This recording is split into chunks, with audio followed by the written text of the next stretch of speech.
Hey guys, welcome back. Get comfortable. Pull the blanket up. Turn the lamp down low.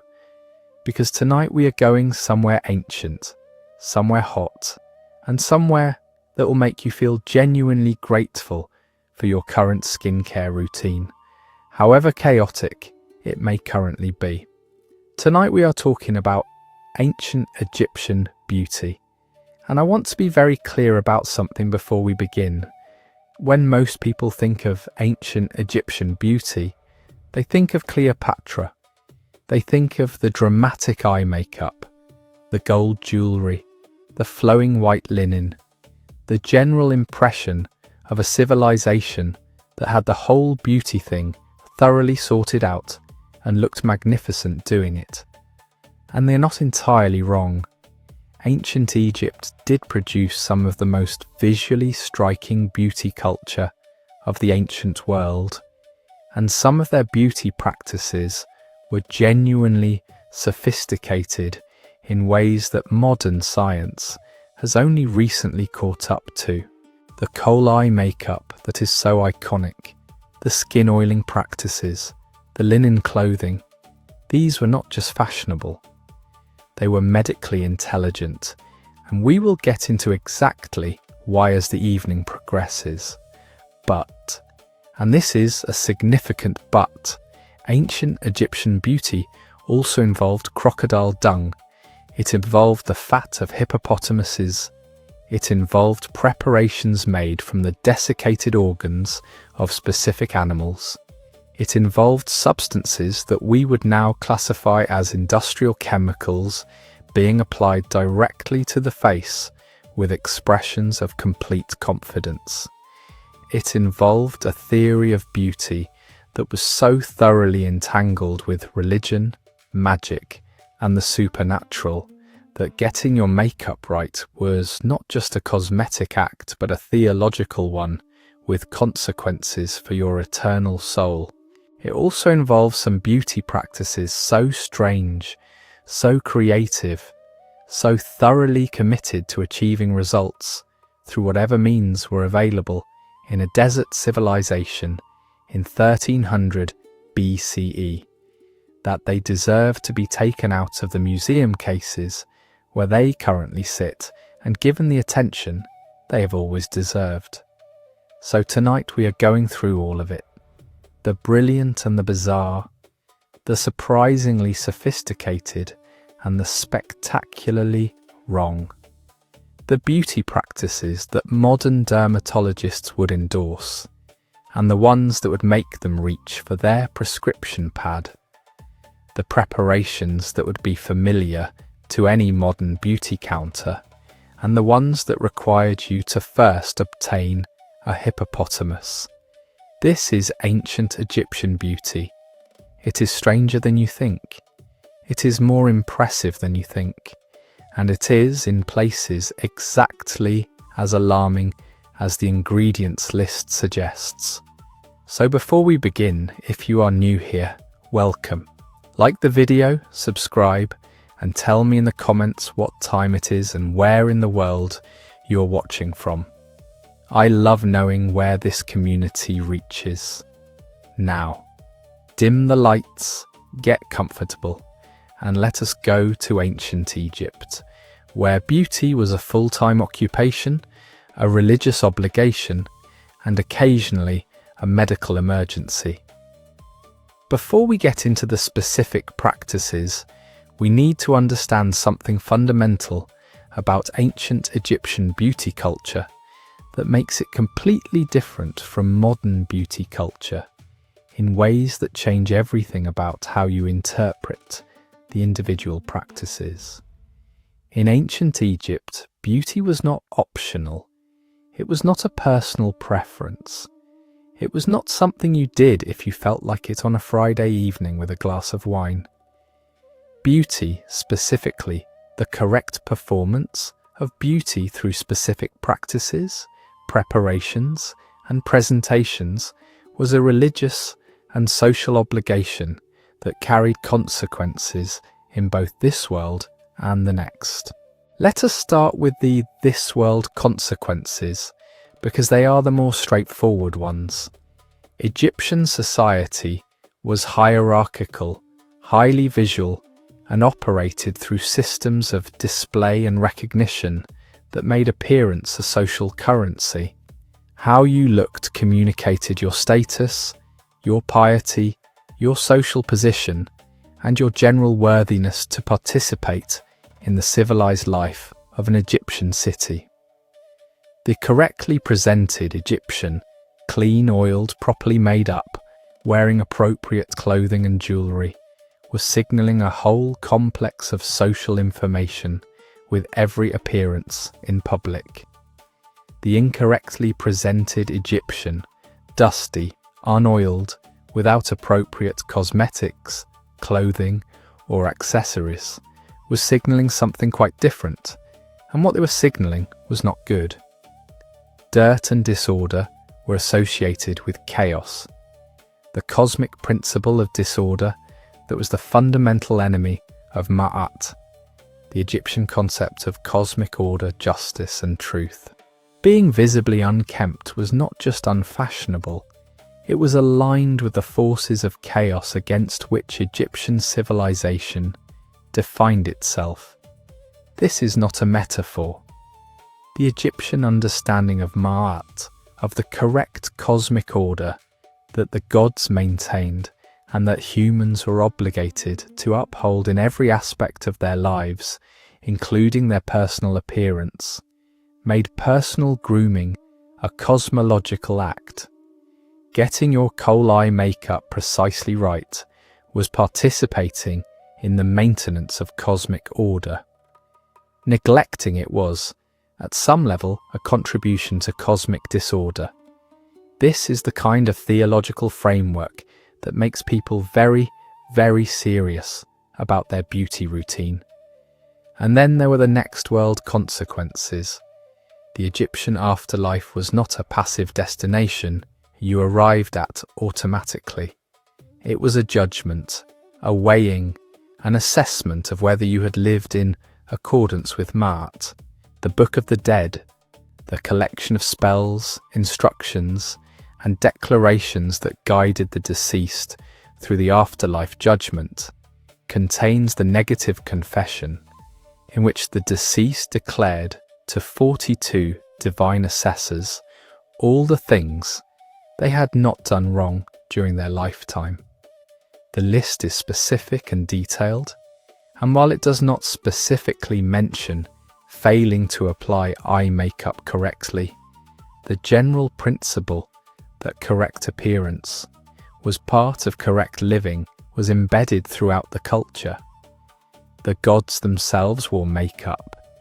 In Egyptian temple paintings and reliefs, the divine figures are depicted with the full cosmetic treatment: perfect eye makeup, perfect skin, perfect presentation. The gods of ancient Egypt were well-groomed beings whose appearance reflected their divine nature, and the daily ritual in which temple priests applied cosmetics to the cult statues of the deities, washing them, anointing them, painting them, was a direct parallel to the human beauty routine. If the gods wore makeup, wearing makeup was a godly act. The connection between beauty and divine approval was institutionalized in Egyptian culture in ways that made the beauty industry, and it was an industry with professional practitioners, standardized products, and a sophisticated supply chain, an integral part of the religious and social infrastructure of the civilization. Perfume makers worked alongside physicians. Cosmetic preparations were made to the same standards as medicinal ones. The line between beauty treatment and medical treatment was deliberately unclear because the Egyptian understanding did not recognize the sharp distinction between physical appearance and physical health that modern Western culture maintains. With all of this context established, let us now talk about what they actually did. because knowing that beauty was a cosmic obligation makes the specifics of the practices even more interesting. These were not frivolous personal choices. They were serious, carefully reasoned, and in many cases chemically creative responses to a deeply felt cultural and spiritual requirement. We begin with the eyes because the eyes were the centerpiece of ancient Egyptian beauty culture, the one cosmetic practice that had been most consistently documented and most consistently depicted, and the one that turns out upon modern chemical analysis to be both more medically sophisticated and more chemically alarming than it initially appears. The distinctive eye makeup of ancient Egypt, that bold black or green outline that extended beyond the outer corner of the eye in the elongated style we recognize from every Egyptian portrait, was called kohl, and it was made from a variety of different mineral pigments depending on the color desired, the period, and the geographic location of the wearer. The most common ingredient was galena, a lead sulfide mineral that produces a dense, matte black pigment. Galena was mined in several locations accessible to ancient Egypt, processed into a fine powder, and mixed with various fatty or waxy substances, animal fat, vegetable oils, plant resins, to produce a paste of the right consistency for application around the eyes. This paste was stored in small cosmetic tubes or pots, often themselves objects of considerable beauty, carved from alabaster, faience or wood, and applied with a kohl stick, a thin rod of bone, wood, metal or glass that was dipped in the paste and drawn along the eyelid. The first and most important thing to understand about galena kohl is that it contains lead. This is not a small amount of lead in a compound form that is mostly inert. Galena is lead sulfide, and lead is a heavy metal with a well-documented toxicity profile. Applied around the eyes on a daily basis, over years and decades as ancient Egyptians did, lead from galena kohl could in principle be absorbed through the delicate skin of the eyelids and the mucous membranes of the eye surface. Modern analysis of ancient Egyptian kohl samples has found lead concentrations that would make a modern regulatory body reach for emergency procedures. If you tried to sell ancient Egyptian kohl in any modern market with its actual ingredient list, you would not get very far through the approval process. And yet, here is where it gets genuinely interesting and genuinely impressive.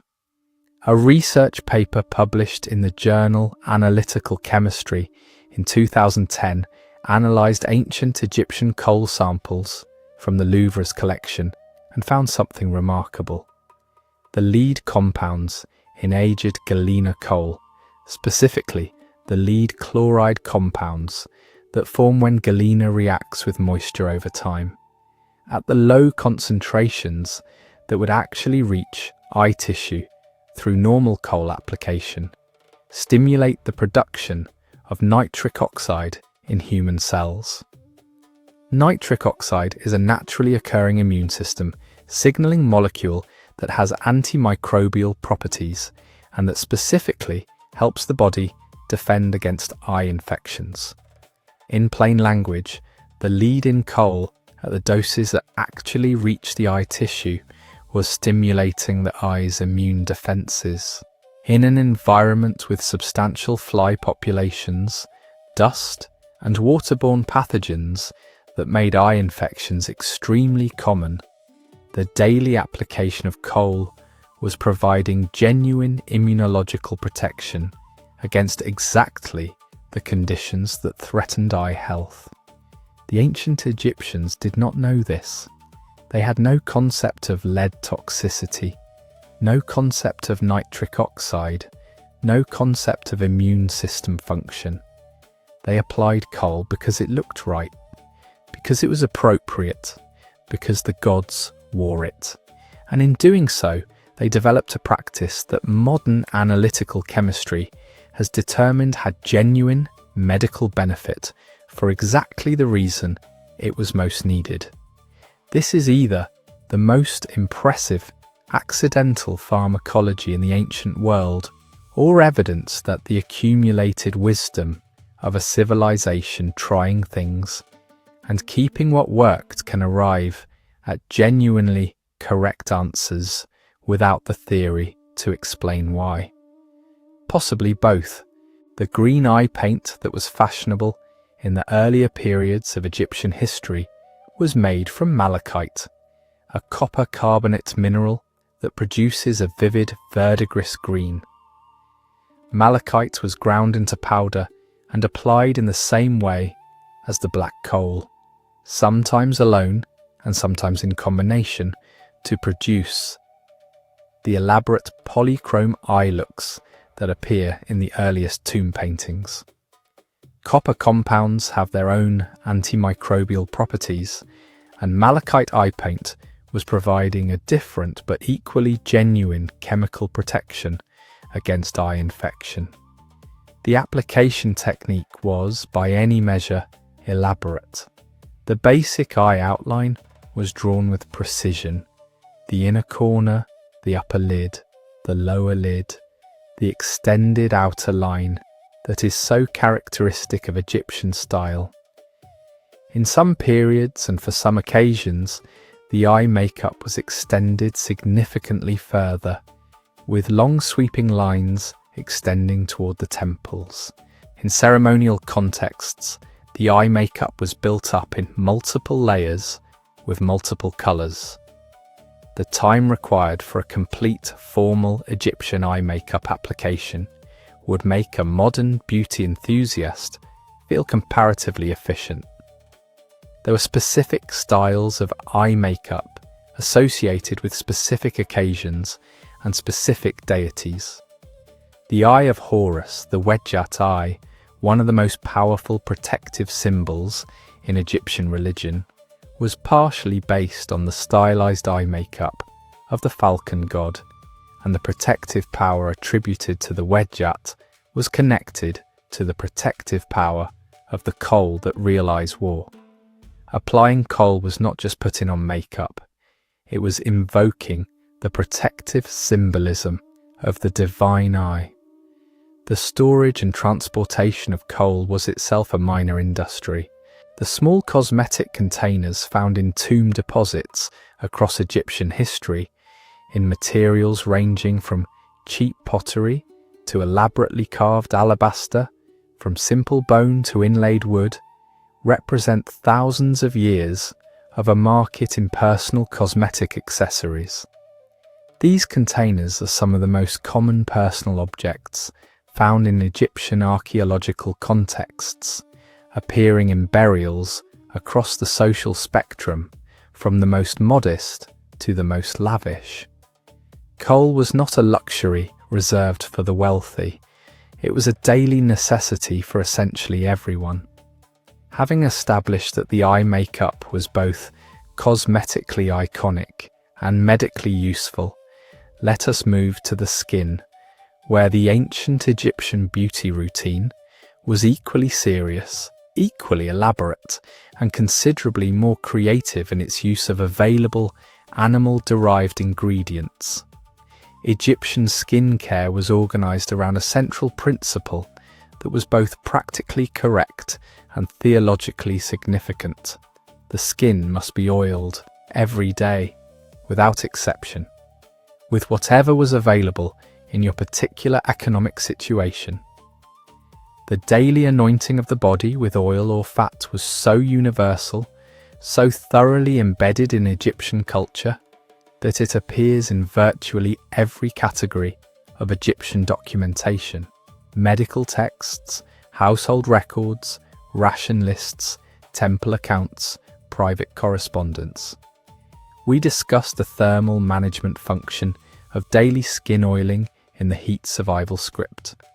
The oil created a barrier that reduced transepidermal water loss, provided limited UV protection, and maintained skin integrity in a drying desert climate. All of that is real and accurate, but in the context of beauty culture, the oiling was also about appearance, fragrance, and the specific symbolic values that different oils and fats carried.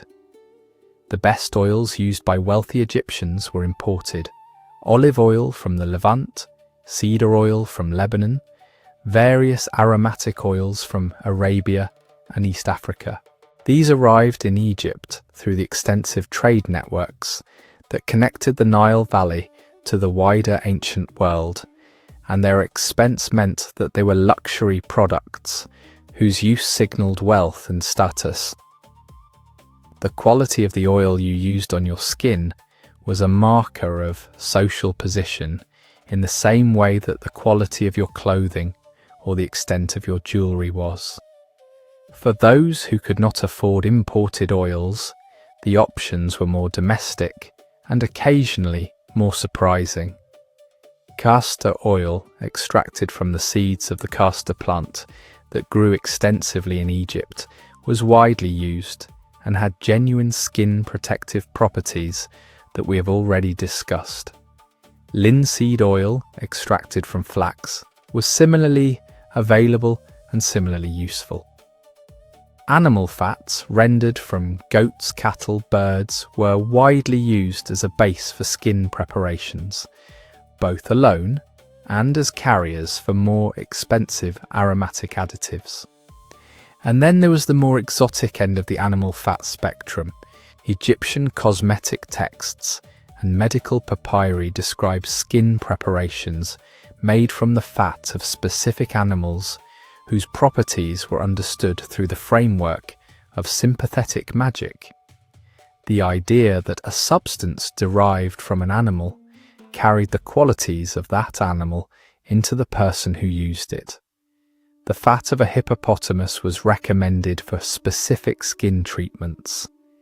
The hippopotamus was large, powerful, and had skin of remarkable toughness and resilience, skin that managed its own equivalent of the sun protection and moisture retention challenges that Egyptian beauty addressed. Obtaining hippopotamus fat required either organised hunting or access to a supply from the state institutions that managed hippopotamus populations, which meant it was not available to ordinary Egyptians. But for those who could obtain it, it was a prestigious ingredient whose use in skin preparations was documented and apparently considered effective. The fat of a crocodile appeared in various Egyptian preparations, including some used on the skin. The crocodile was sacred to the god Sobek, lived in the Nile with no apparent distress despite constant water exposure, and had skin of extraordinary durability.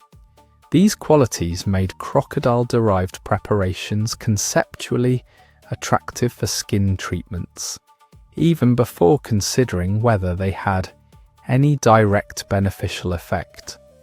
Whether the actual chemical properties of crocodile fat did anything useful for human skin is a question that has not, to my knowledge, been the subject of a modern clinical trial, though the historical documentation of its use is clear enough.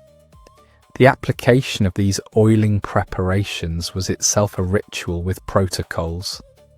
The wealthy Egyptians' morning beauty routine began with washing and then proceeded to anointing, working systematically across the body with the chosen preparation. Servants assisted with the application for the wealthy.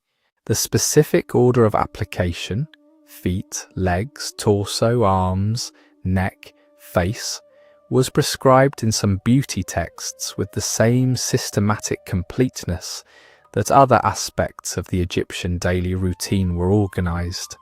Specific preparations for specific areas of the face were also distinguished.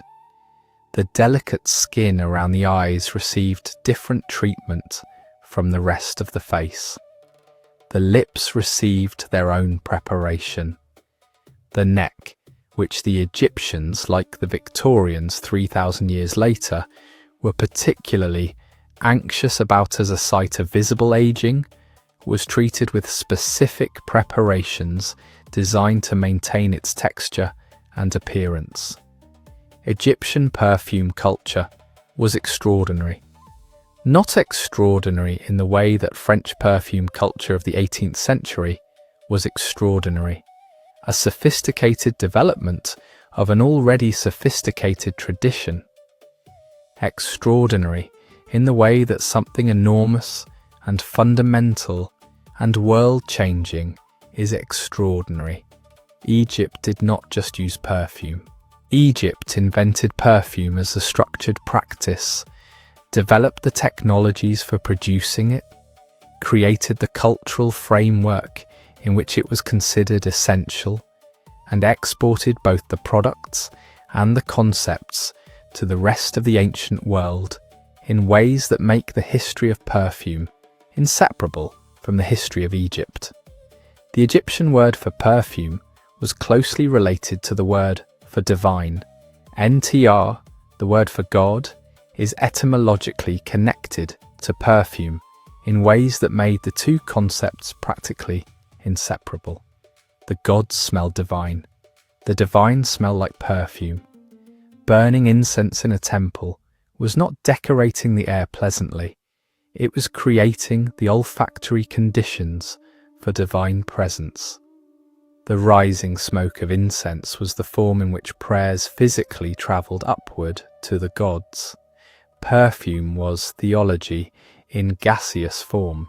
The primary method of perfume production in ancient Egypt was enfleurage, a technique in which aromatic plant materials were layered with fat, which absorbed the volatile aromatic compounds from the plant material over days or weeks. The fat was then collected, and the aromatic fat could be used directly as a skin application or further processed to extract a more concentrated preparation. This technique produced both the solid unguent preparations that were widely used in Egypt and the more liquid oil preparations that were applied to skin and hair. The most prestigious Egyptian perfumes were made from imported ingredients. The aromatic resins of the Middle East and East Africa, the spices of the Far East that reached Egypt through long-distance trade networks, the fragrant woods and roots of sub-Saharan Africa that came north through Nubia and the Nile trade routes. Myrrh and frankincense were the most important. Both are resinous materials from trees that grow in the Horn of Africa and the southern Arabian Peninsula, and both were imported in significant quantities for religious, medical, and cosmetic purposes. Myrrh has genuine pharmacological properties. Modern analysis has confirmed that myrrh resin contains compounds with anti-inflammatory, antimicrobial, and wound healing properties. The Egyptians used myrrh in skin preparations, not just for its fragrance, but because it visibly produced better outcomes on treated skin than preparations without it. The anti-inflammatory effects reducing redness, the antimicrobial effects preventing the skin infections that were common in the Egyptian environment. The beauty application and the medical application were the same application, and the mechanism, while not understood by the Egyptians in modern terms, was producing real effects that sustained the practice for thousands of years. Frankincense, similarly, has documented bioactive compounds, including boswellic acids, that have anti-inflammatory properties. The ancient world's most valuable perfume ingredient was also, by modern analysis, a genuine therapeutic agent. The Egyptians were getting real benefit from their expensive imported perfume ingredients for reasons they explained entirely through theological frameworks that were wrong about the mechanism but right about the result. The kaifi was perhaps the most elaborate perfume preparation in the Egyptian tradition, a complex composite incense whose recipe required up to 16 different ingredients combined in a specific sequence with specific proportions. The recipe for kaifi was preserved in temple inscriptions at Edfu and Dendera and is one of the most detailed manufacturing documents to survive from the ancient world. The ingredients included aromatic woods and resins, spices, wine, honey, raisins, and specific plant materials, whose combination produced a fragrance that was described as uniquely Egyptian in ancient sources. The production of kaifi was regulated.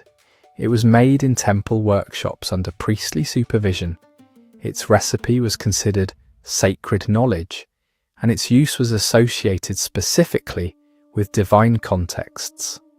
The evening burning of kaifi in temples was prescribed in temple ritual texts as a daily obligation, part of the evening ceremony that prepared the god's dwelling for the night. This institutional production and use of kaifi made the perfume industry in ancient Egypt partly a religious institution, partly a state enterprise, and the perfumers who made it were operating within a professional and theological framework simultaneously. For personal use, the range of perfume products available depended enormously on economic resources. The wealthiest Egyptians had access to the finest imported ingredients, professionally prepared by specialist perfumers in the most sophisticated composite preparations. The middle range had access to locally produced perfumes using local ingredients supplemented by some imported materials.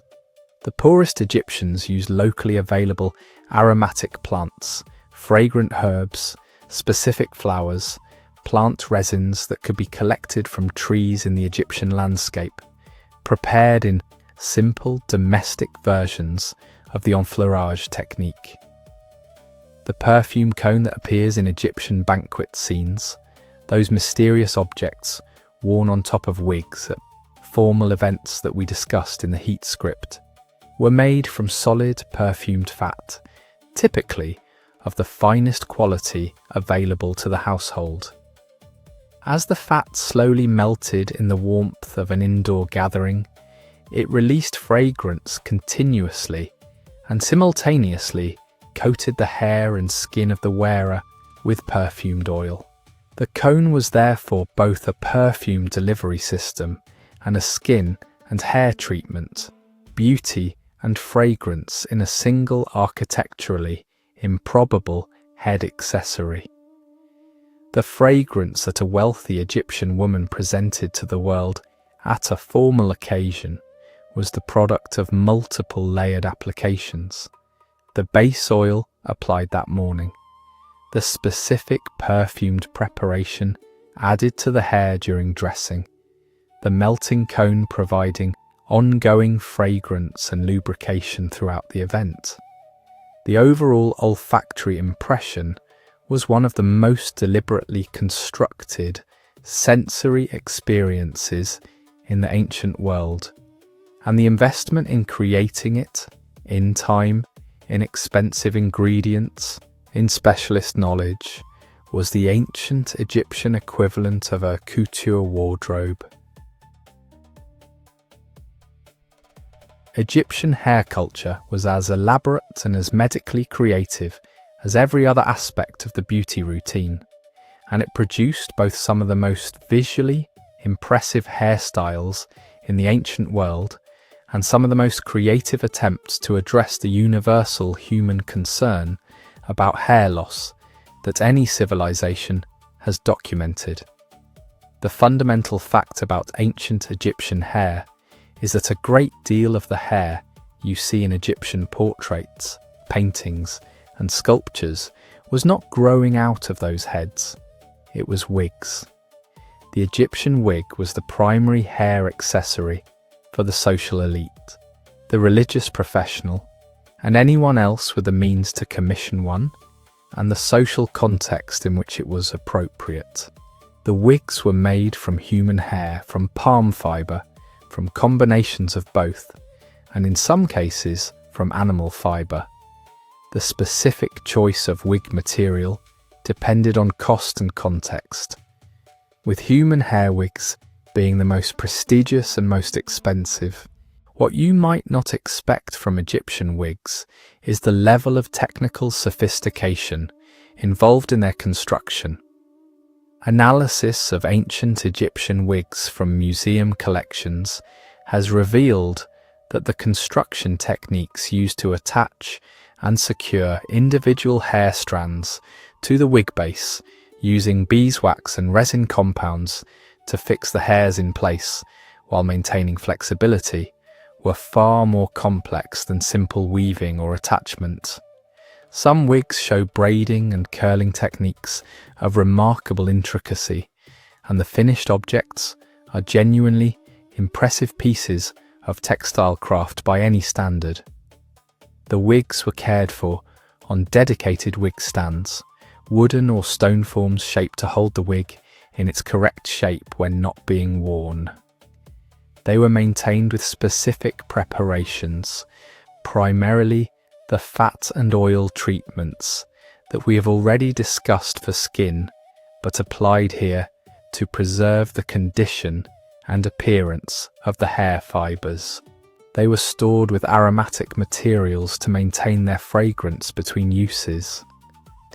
For those who wore their natural hair rather than wigs, and this was the majority of the population for everyday purposes, the hair management routine was extensive. The natural hair of Egyptians was typically tightly curled, and the specific styles depicted in art ranged from close-cropped styles to long braids to elaborate arrangements that combined the two. The braiding styles shown in tomb paintings are often extremely complex. Multiple levels of braiding, decorative ends, specific arrangements that varied between men and women, adults and children, free Egyptians and those of other statuses.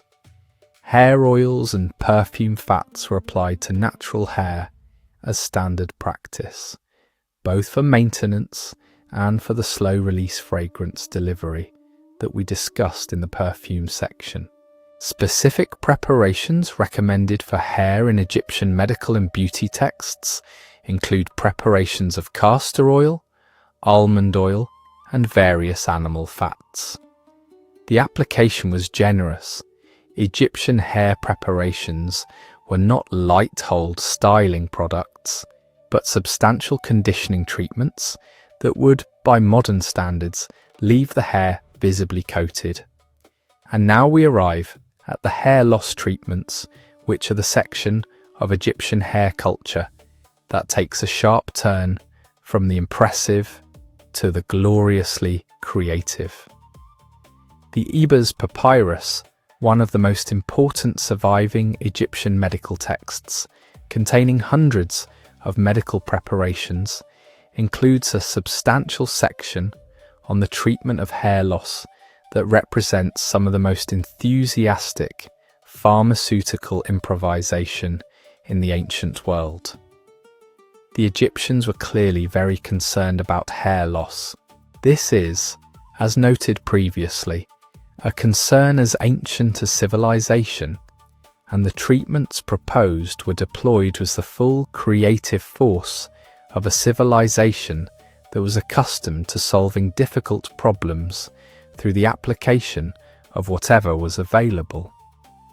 The first treatment in the Ebers Papyrus for hair loss involves the application of fat derived from a specific combination of animals: the fat of a hippopotamus, a crocodile, a snake, an ibex, and a lion, all combined into a single preparation.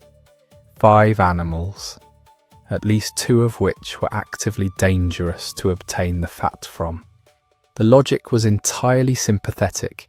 The lion, the strongest animal, the hippopotamus, the toughest skinned, the snake, which periodically shed and renewed its skin, all contributed their specific qualities to a preparation that would, by sympathetic transfer, give the hair the vigour and renewal it was lacking. Whether this worked is not the primary interesting question. The interesting question is the supply chain. Where exactly was an ancient Egyptian obtaining fresh lion fat? The answer involves either state hunting programs, the existing trade in animal products from royal game management, or a very committed local apothecary with exceptional supplier relationships. A second treatment for hair loss in the Ebers Papyrus recommends the application of the fat of a black snake specifically. Colour was significant in Egyptian sympathetic medicine. A black snake's fat would presumably be particularly effective for maintaining dark hair. The instruction is specific about the snake being black, which means either that colour-coded animal sourcing was standard for this application, or that someone had a very particular theory about melanin that they were expressing through the only conceptual framework available to them. A third hair loss preparation involves fat of the hippopotamus combined with the crocodile's foot. Just the foot, not the fat of the foot itself incorporated into a preparation. The hippopotamus fat we have addressed. The crocodile foot is new and raises its own questions about the preparation process and the availability of crocodile feet as a pharmaceutical ingredient in ancient Egypt. Though given the abundance of crocodiles in the Nile and the existence of crocodile cult temples with their own sacred crocodile populations, the supply may have been more reliable than you would assume. Beyond the animal fat preparations, the Egyptian approach to hair loss also included plant-based treatments that have somewhat better prospects of actual effectiveness. Preparations of castor oil applied to the scalp were recommended, and castor oil has some evidence from modern research for mild beneficial effects on scalp circulation. Preparations of fenugreek, a plant with documented hormonal activity, were recommended. The phytoestrogenic compounds in fenugreek have some theoretical basis for affecting hair growth. The Egyptians arrived at these recommendations through observation rather than biochemistry, but the observations were not without foundation. Egyptian dental practice was in some ways more sophisticated than you would expect from a civilization 3,000 years before the toothbrush, and in other ways exactly as challenging as that time frame suggests. The specific dental hygiene products and practices documented in Egyptian sources represent a genuine attempt to manage dental health through available materials, and some of those materials were chosen with a practicality that reflects careful observation.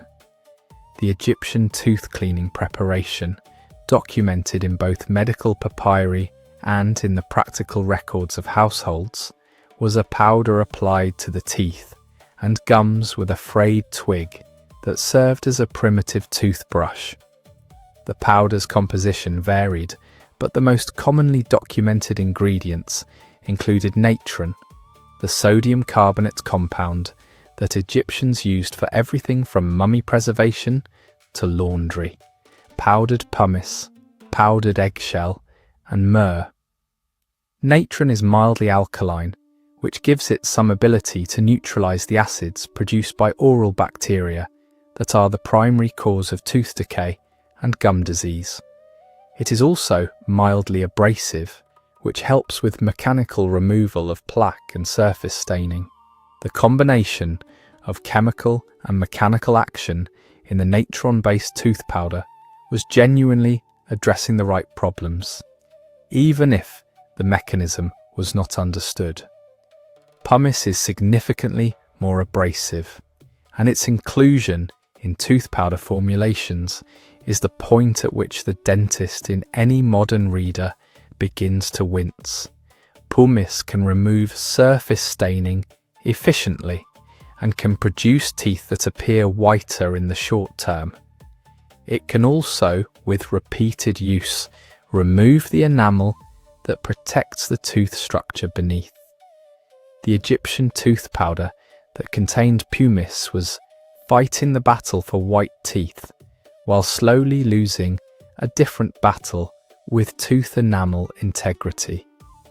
The result of daily tooth cleaning with abrasive powders was visible in Egyptian teeth.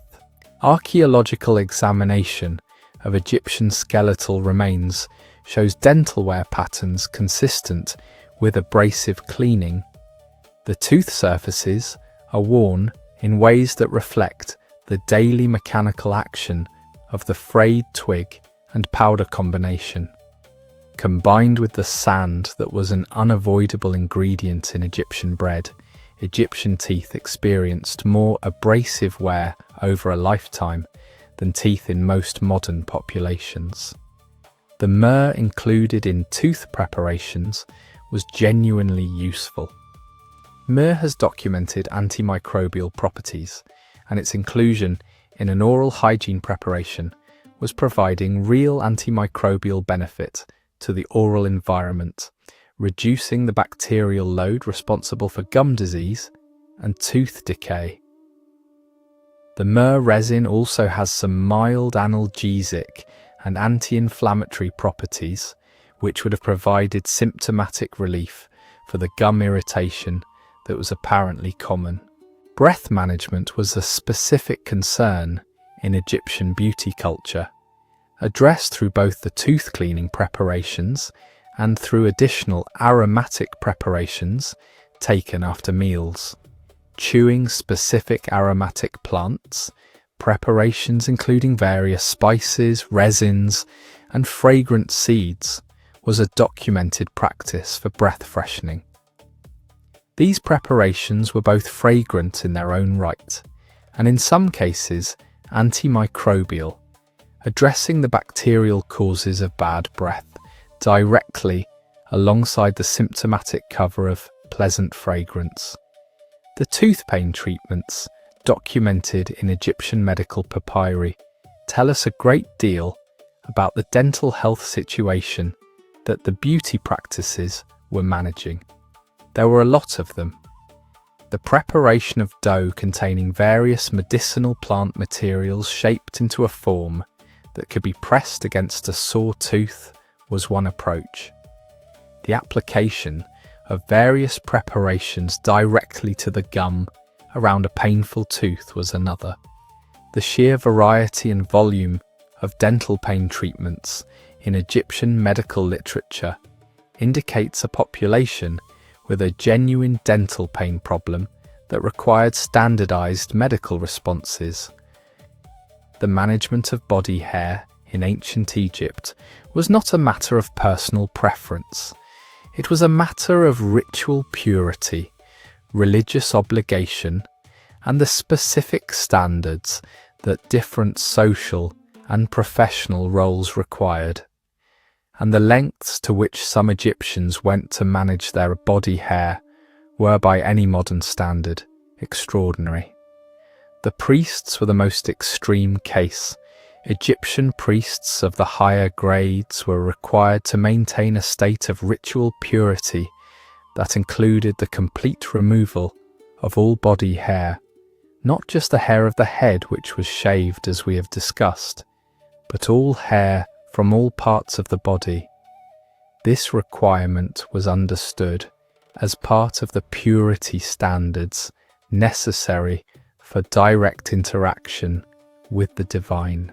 Hair was associated with the physical, the animal, the earthly, and the priest approaching the inner sanctuary of a temple was supposed to have transcended these associations as far as physically possible. The practical implementation of complete body hair removal in ancient Egypt was accomplished with bronze razors, thin curved blades that have been found in significant numbers in both domestic and priestly contexts. The quality and sophistication of Egyptian bronze razors, particularly those from the New Kingdom period, is remarkable. They were carefully maintained tools whose design was optimized for the specific task of hair removal. The priests whose ritual obligations required regular, complete body hair removal were using equipment that was purpose-designed for this purpose and had been refined through generations of exactly this use.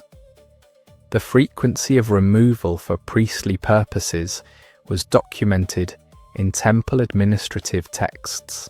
Every few days, as part of the ritual purification cycle that preceded specific temple duties, the required hair removal was performed.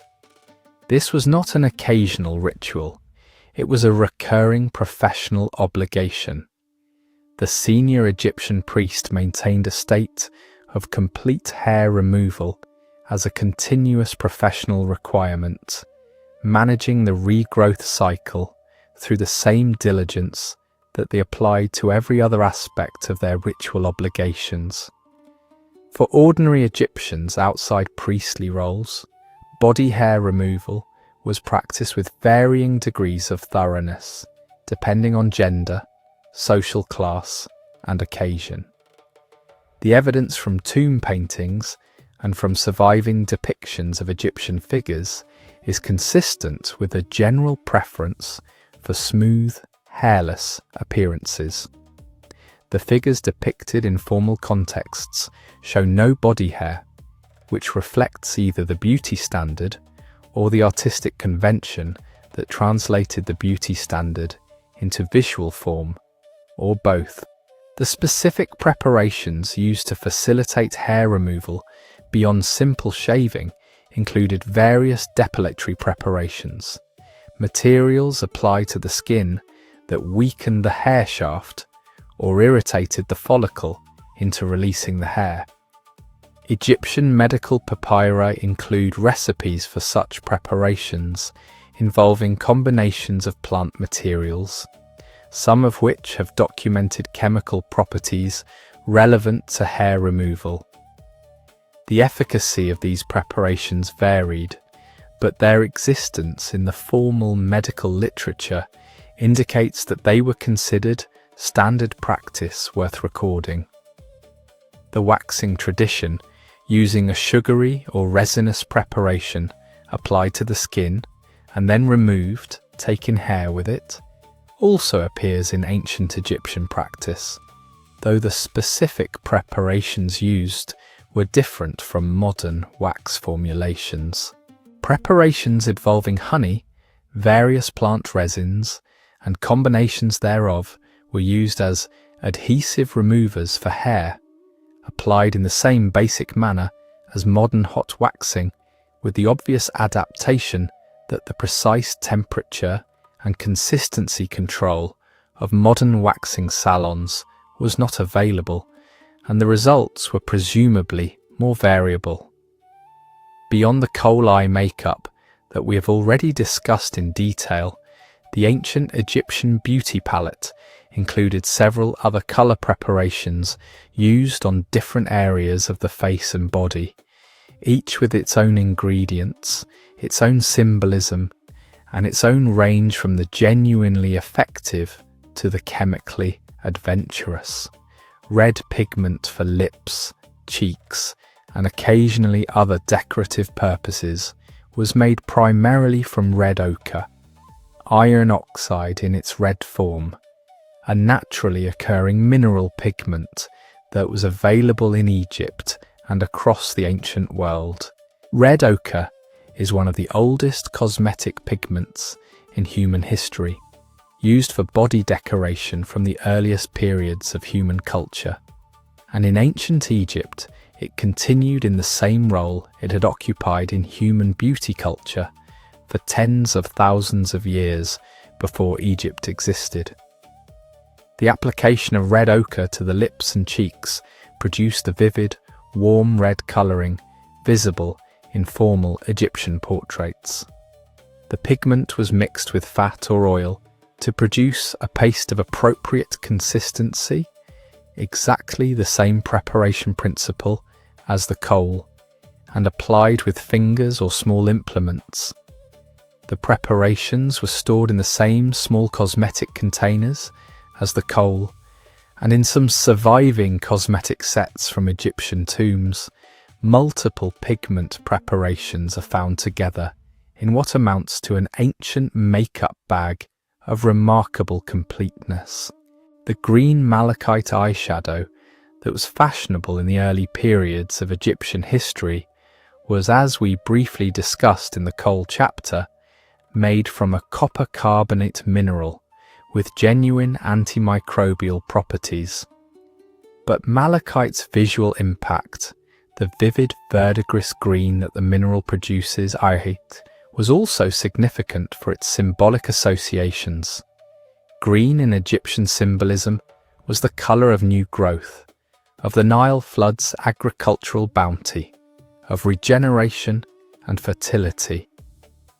The green eye paint was therefore simultaneously a practical protective preparation, an aesthetic choice, and a symbolic statement about the wearer's alignment with the regenerative forces of Egyptian cosmology. In later periods, as the black kohl became the standard for formal eye makeup, the malachite was sometimes used as a contrasting preparation for specific areas around the eye, as an underpaint, as a highlighting colour on the inner corner, or as part of elaborate ceremonial makeup designs that combined multiple colours in effects that were more theatrical than everyday. The cosmetic possibilities of combining the black of galena with the green of malachite in different proportions and in different placements around the eye gave the skilled Egyptian makeup practitioner a palette that was simultaneously more limited than modern cosmetics in terms of chemistry and more creative in terms of symbolic layering. Gold was used in Egyptian beauty contexts in ways that were partly cosmetic and partly devotional. Gold leaf applied to skin surfaces, most dramatically to the face, appeared in specific religious and funerary contexts. The gold masks applied over the faces of mummies were the posthumous version of this practice. The golden skin of the divine was an Egyptian religious concept. The gods had skin of gold, bones of silver, hair of lapis lazuli, and the application of gold in any form to a human face was an approximation of divine appearance. In daily beauty practice, gold was more typically present through jewellery, through the gold rings, collars, bracelets, and hair ornaments that were the most visible markers of wealth and status in Egyptian society. The beauty effect of gold jewellery, in combination with the white linen clothing, the dark kohl eye makeup, and the oiled and scented skin, was the total visual package that Egyptian beauty culture was working toward. And it was, by any aesthetic measure, genuinely striking. We have been building toward this one all evening. The crocodile dung.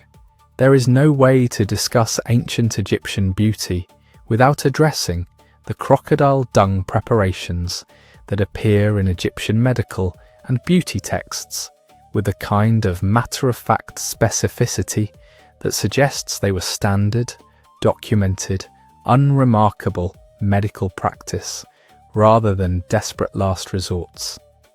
The crocodile dung preparations of ancient Egypt were real. They were prescribed by medical professionals. They were apparently used, and the reasons for their use reveal something genuinely interesting about the logic of Egyptian medical thinking, even when the application produces an initial reaction of absolute horror. The crocodile dung preparation that appears most prominently in medical papyri was used as a contraceptive preparation. It was mixed with other ingredients, fermented plant materials, specific plant preparations, and applied in the manner that a contraceptive would be applied. The logic within the Egyptian framework was that the crocodile, the most powerful and feared animal in the Egyptian environment, had properties that could prevent conception through its symbolic and practical authority. Here is where it actually gets scientifically interesting. The pH of crocodile dung is acidic, quite strongly acidic, in the range that modern spermicidal preparations operate. The acidic environment that the preparation created was, through a completely different mechanism than the one the Egyptians imagined, actually performing a function that was roughly aligned with what they intended it to do.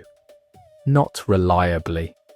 Not in the way that modern contraceptive methods are reliable, but not entirely without biological basis. The crocodile dung also appeared in preparations for various skin conditions.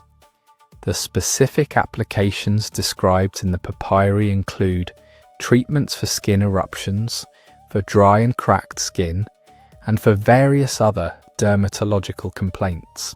The pharmacological logic here is more difficult to follow, and the charitable interpretation is that the various biological compounds present in crocodile waste, bacterial products, digestive enzymes, various organic acids, might have had some secondary effects on the conditions being treated, though might have had is doing considerable work in that sentence. What is perhaps most striking about the crocodile dung preparations is not the ingredient but the confidence with which it is prescribed. The medical papyri do not preface these preparations with any equivalent of "this is experimental" or "we are not sure about this one." They are written in the same straightforward prescriptive language as the preparations involving castor oil and chamomile that we would recognize as reasonable. Crocodile dung was, in the Egyptian medical tradition, a normal ingredient with specific documented properties and specific documented applications. It was in the Egyptian pharmacopoeia with the same authority as everything else. This tells us something important about the Egyptian approach to medicine and beauty. They were genuinely trying to solve problems using everything available to them, with genuine observation of what seemed to work, and their willingness to include crocodile dung in their formal medical literature suggests that someone, at some point, observed some effect from its use that they considered worth recording. Whether that effect was the intended one, a secondary one, or simply a confirmation bias effect in a tradition where everything was documented, the presence of the crocodile dung preparations in the formal medical literature was not an accident. We mentioned the perfume cone in passing earlier, but it deserves its own detailed chapter because it is one of the strangest and most distinctively Egyptian beauty objects ever documented. And the more carefully you examine it, the more interesting it becomes. The perfume cone, depicted in dozens of Egyptian banquet scenes from the New Kingdom period, shown balanced on top of the elaborate wigs of both male and female guests at formal occasions, was a solid cone of fat, typically in the range of 5 to 10 centimeters tall, made from a high-quality animal, fat base, infused with expensive aromatic compounds. When worn on the head, it slowly melted at the warmth of the gathering, releasing fragrance in a slow, continuous process and simultaneously coating the hair and skin of the wearer in perfumed oil. The mechanics of this are both impressive and immediately problematic. The cone had to be stable enough to stay on the wig during normal head movements, but soft enough to melt gradually over the course of an evening. The melting had to produce a steady, gentle application of perfumed oil rather than a sudden cascade of melted fat. The temperature differential between an Egyptian indoor gathering, the outer surface of the wig, and the body heat beneath had to be exactly right for the whole system to work as described. Modern researchers have debated whether the perfume cones in tomb paintings were real objects actually worn at gatherings or a symbolic artistic convention representing the concept of being well perfumed without necessarily depicting a literal practice. The argument for the symbolic interpretation is that no physical cone has ever been found in an Egyptian archaeological context. No solidified fat cone in any tomb, no cone preserved in any cosmetic collection. The argument against is that solidified fat in the Egyptian environment would melt, decay, and disappear over 3,000 years without leaving a trace, which is why we would not expect to find one, even if they existed. The balance of scholarly opinion has generally moved toward the cones being real, because the specificity of their depiction, the consistency of shape, size and placement across many different tomb paintings spanning centuries, is difficult to explain as pure symbolism. Real objects depicted by artists who had seen them tend to have this quality of consistent, realistic detail. Invented symbols tend to be more variable. If the cones were real, they represent a genuinely sophisticated, slow-release fragrance technology that used the body's own heat as the delivery mechanism. The fat that carried the fragrance was also a conditioning treatment for the hair and scalp. The system was self-regulating. In a hotter room, more fat melted and more fragrance was released. In a cooler room, the process was slower. The elegance of the design, stripped of the initial strangeness of the concept, is actually quite impressive.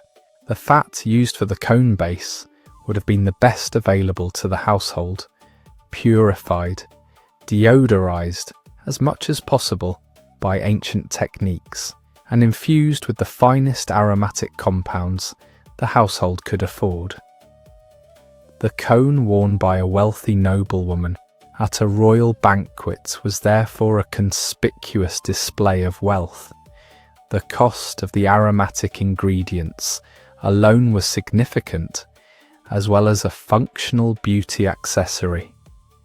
The social implications of the melting cone at a gathering of elegant people were presumably managed through the strategic use of linen. The white linen robes of Egyptian formal dress would absorb the melting fat, which would both stain and simultaneously condition the fabric. The linen of someone who had worn a perfume cone would smell extraordinary and would be a lighter and somewhat greasier fabric than before the occasion. The laundresses of Egyptian noble households were presumably intimately familiar with this particular cleaning challenge. Ancient Egypt had an anti-aging industry. This is not a modern retroactive interpretation. The medical papyri contain specific preparations labelled and described as treatments for the removal or reduction of wrinkles, for the maintenance of smooth skin as the skin aged, and for the specific concern about aging skin that we now recognize as one of the most commercially powerful anxieties in the modern beauty market. 3,000 years before Botox, ancient Egyptian beauty culture was addressing exactly the same concerns through a creative pharmacopoeia of available ingredients. The basic theory of wrinkle formation in Egyptian medicine followed the humoral adjacent logic of the period. Skin became wrinkled because it dried out, lost its moisture and elasticity, and ceased to have the smooth, full, hydrated quality of young skin. The solution was therefore to restore moisture and elasticity through topical preparations that provided these qualities from the outside. This is, essentially, the same theory that underlies modern moisturizer formulations. The mechanism is understood differently, but the principle of topical hydration restoring skin appearance is consistent.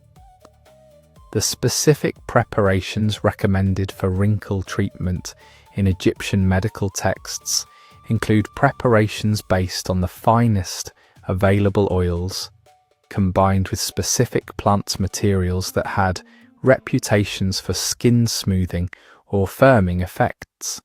The oil of Ben, extracted from the seeds of the moringa tree, which grew in Egypt, has genuine skin benefits, including a light, non-greasy texture that absorbs well and a chemical profile that modern cosmetic formulation finds valuable.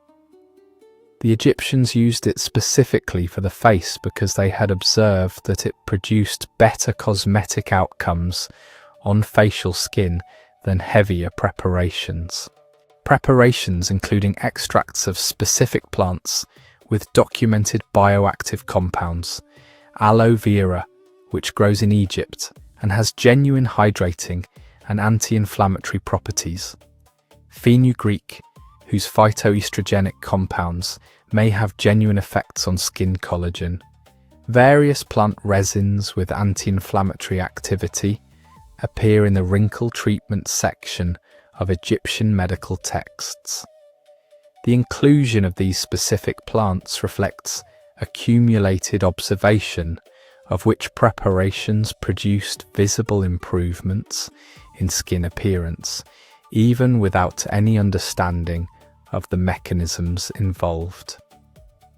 The more unusual wrinkle treatments in the Egyptian tradition move into territory that is more difficult to evaluate charitably.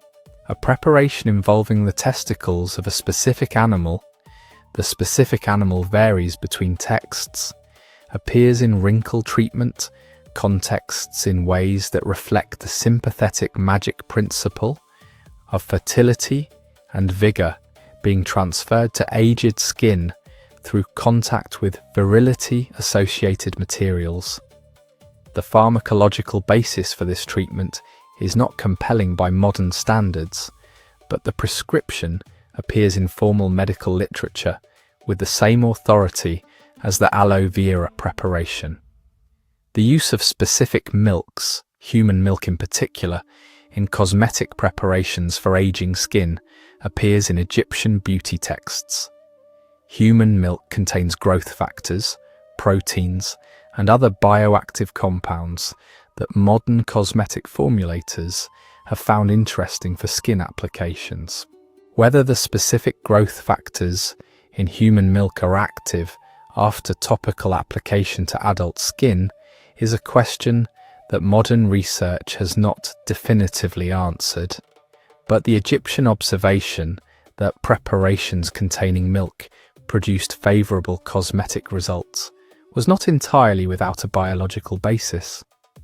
The fatty acids and proteins in milk are genuinely beneficial for skin barrier function. Egyptian beauty culture produced an extraordinary array of purpose-designed tools, containers, and accessories that together constitute the most elaborate personal grooming kit of the ancient world.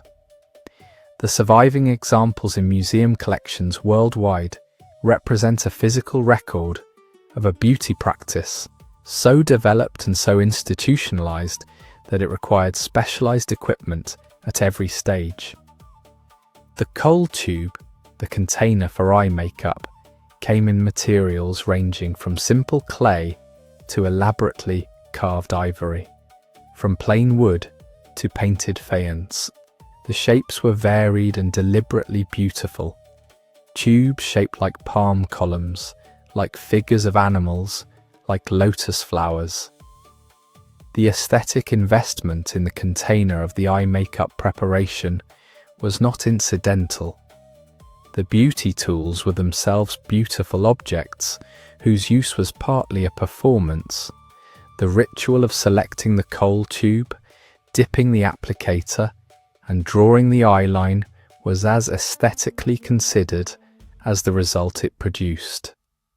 The cosmetic palette, a flat stone surface on which pigments were ground and mixed, was one of the oldest categories of Egyptian cosmetic equipment, appearing from the pre-dynastic period in the 4th millennium BCE. The earliest palettes were simple geometric shapes of slate.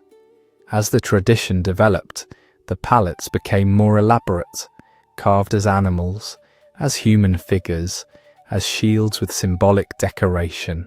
The Nama palette, one of the most important objects in Egyptian art history, is a cosmetic palette at its origin, the same class of object as the personal makeup tool, scaled up into a royal commemorative object. Mirror technology in ancient Egypt was based on polished metal.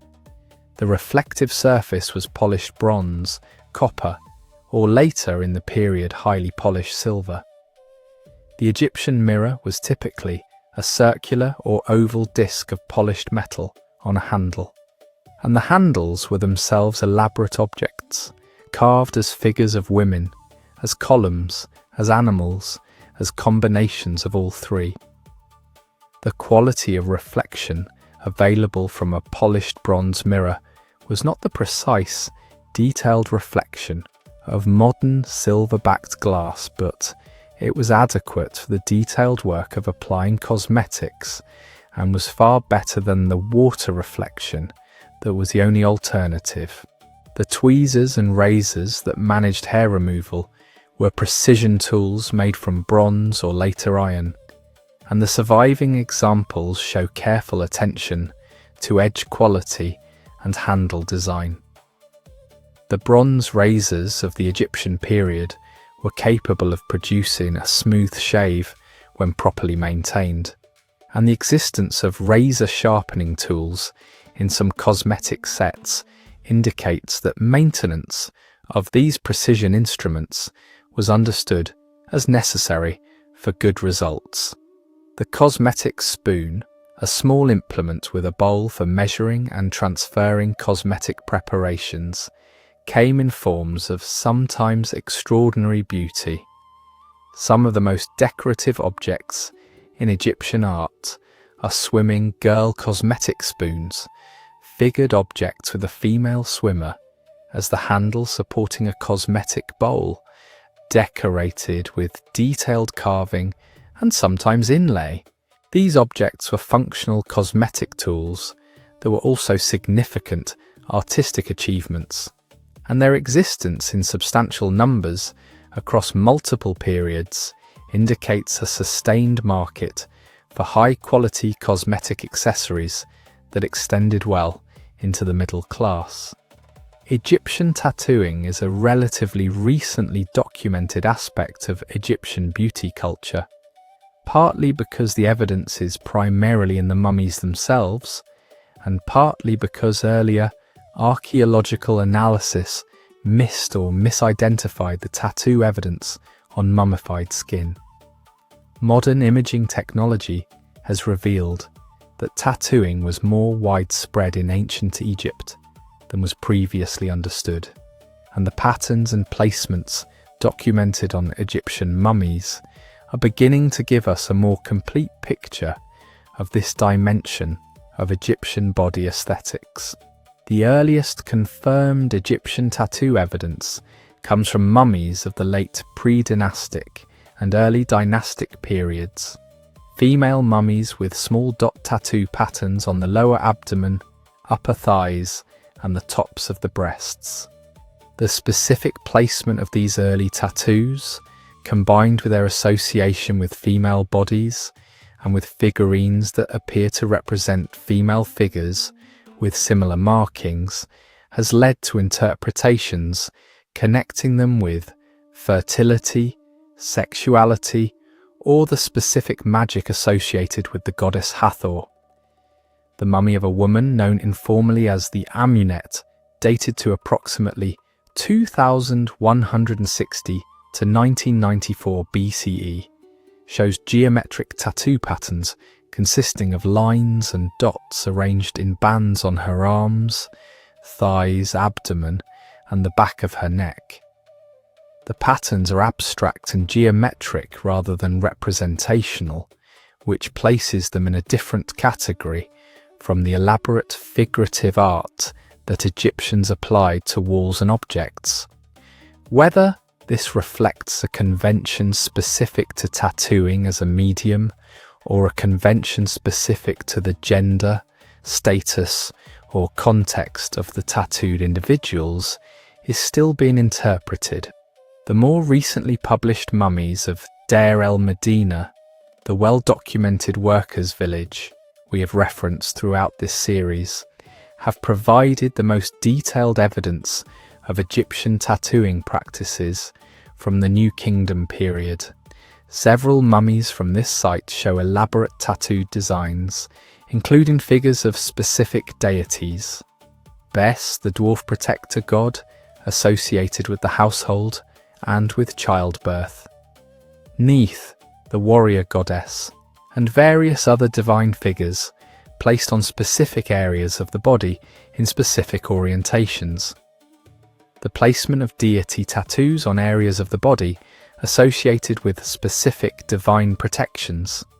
Bes on the thighs, associated with his protective function during childbirth. Deities on the arms in positions that aligned with specific gesture postures used in ritual suggests that the tattoos were functional as well as decorative. They were permanent amulets incorporated into the body itself, providing continuous protection for the specific areas and functions that the depicted deities governed. The tools used for tattooing in ancient Egypt were sharp metal points or fine bone tools that were used to puncture the skin and introduce pigment. The pigment appears to have been carbon-based, soot or similar dark carbon preparations that produce the characteristic blue-black of ancient tattoos. The technique was essentially the same as the basic hand-poke tattooing method that's been used across human cultures throughout history, and the precision of the surviving examples indicates practitioners with considerable skill. In a civilization where the afterlife was as real and as consequential as this life, and where correct appearance was a social and theological obligation in this world, it follows naturally that correct appearance for the next world was equally important. Egyptian funerary practice included cosmetic preparation of the body that went far beyond the preservation function of mummification into the deliberate enhancement of the deceased's appearance for their eternal existence. The application of cosmetics to mummies was a documented practice in the Egyptian embalming tradition.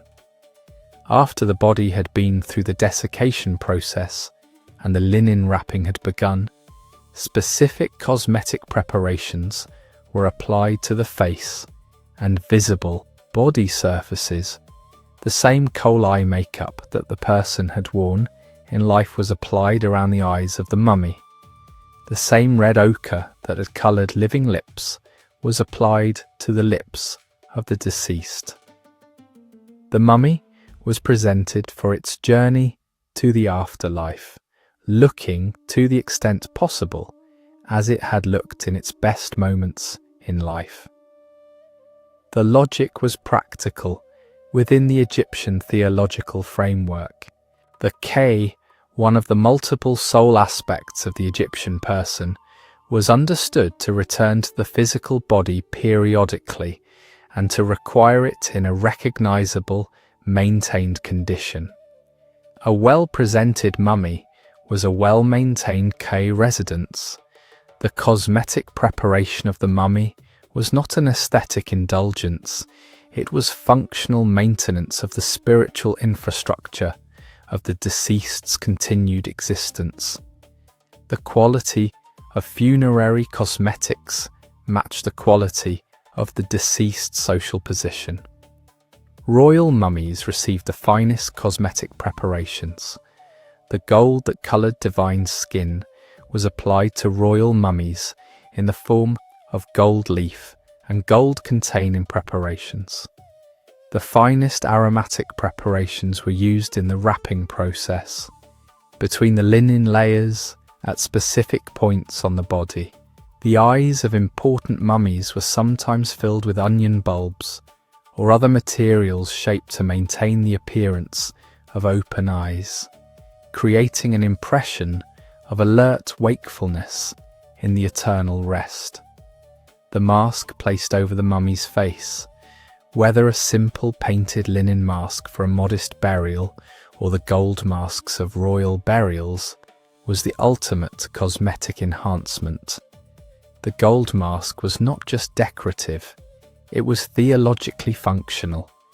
The divine skin of gold was placed over the face to prepare the deceased for the divine world they were entering. The most cosmetically accomplished object in any ancient Egyptian burial was simultaneously its most theologically serious one. Egyptian hand and nail beauty was a practice of considerable depth and deliberate intention, and it produced one of the most enduring beauty technologies in human history.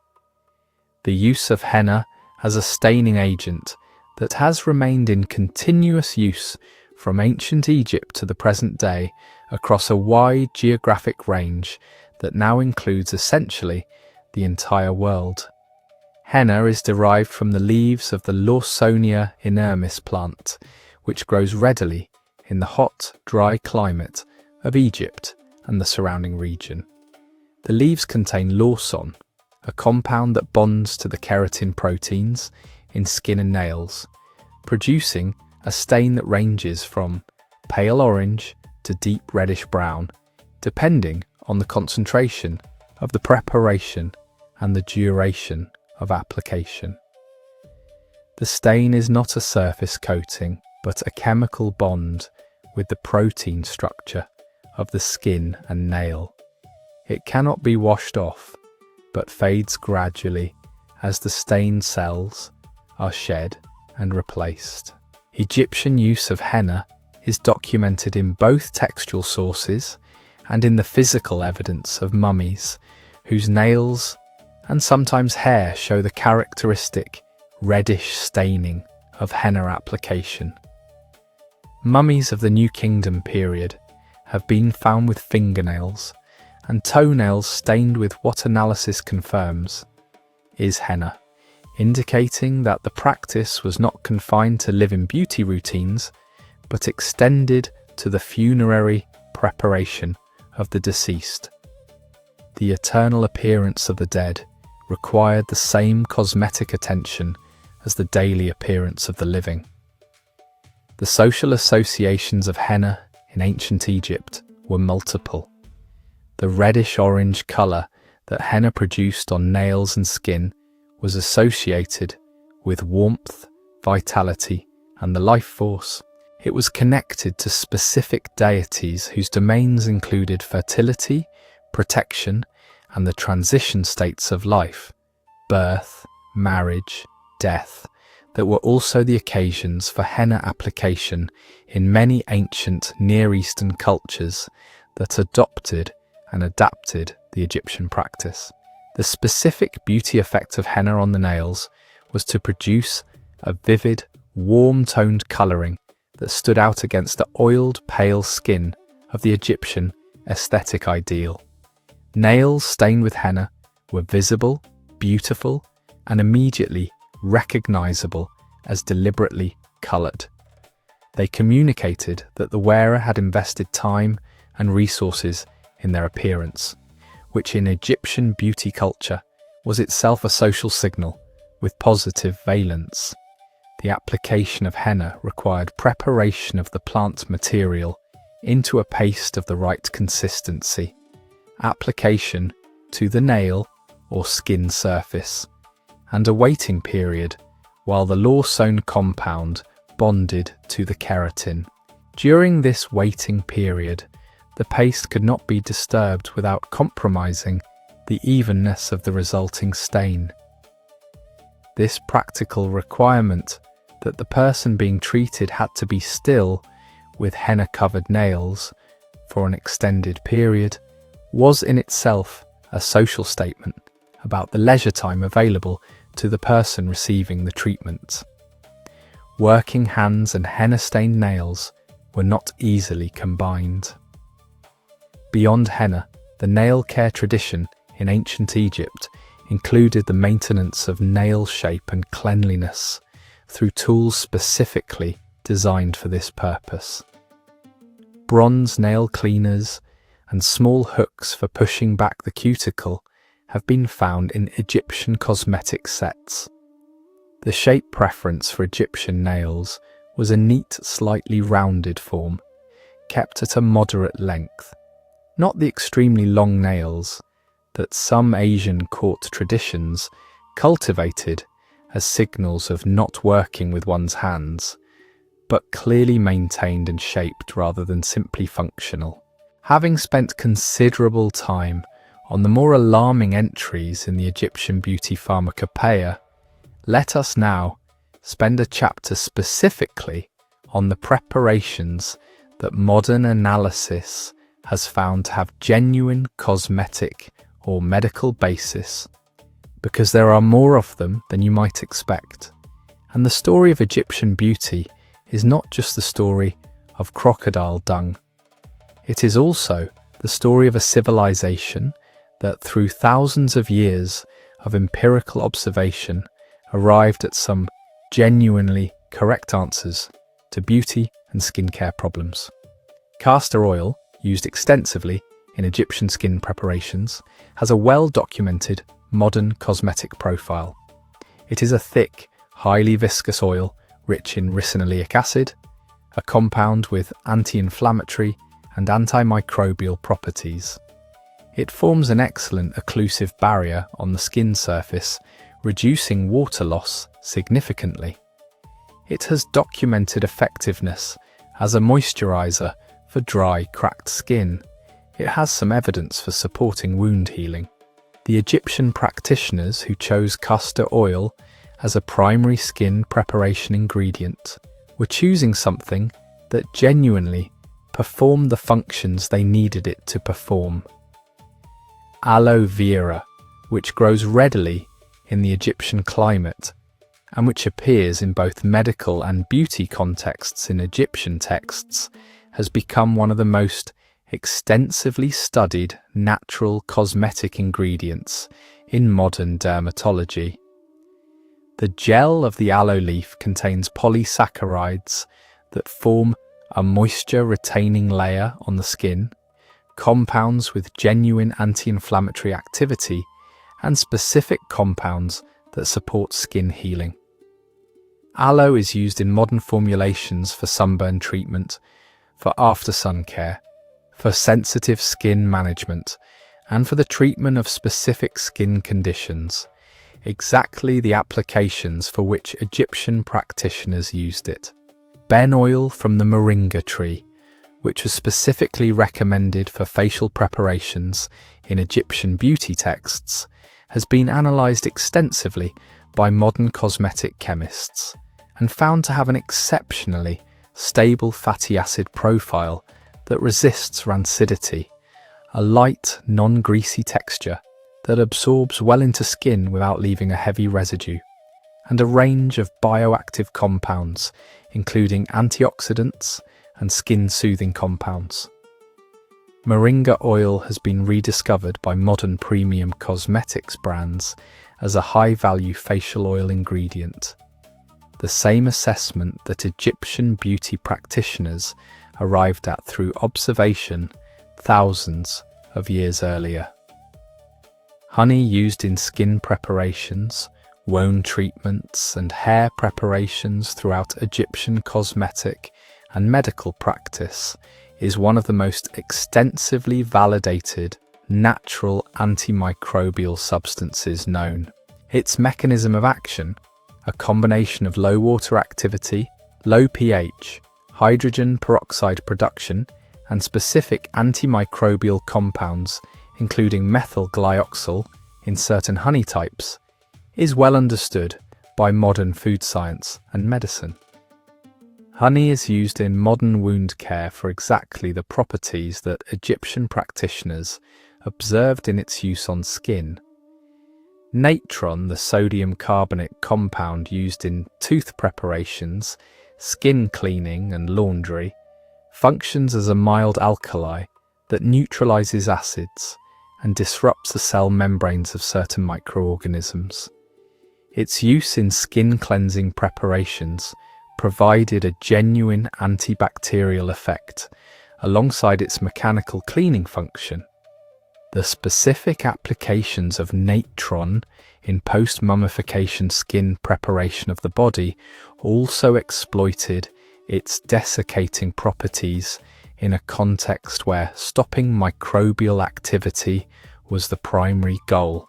The composite nature of many Egyptian preparations, their tendency to combine multiple active ingredients in single formulations, was not random. The combinations that persisted across long periods of Egyptian practice were the ones that produced the best observed outcomes, and the specific combinations that appear most consistently in the formal medical texts tend to be the ones that modern analysis finds most pharmacologically coherent. The Egyptian tradition of compounding was an empirical optimization process, conducted without controlled trials, but with genuine attention to outcomes over generations. Ancient Egypt had a beauty industry in every meaningful sense of the term, a complex of production facilities, supply chains, specialist practitioners, retail distribution, and market demand that operated continuously across centuries and produced goods consumed by people at every economic level.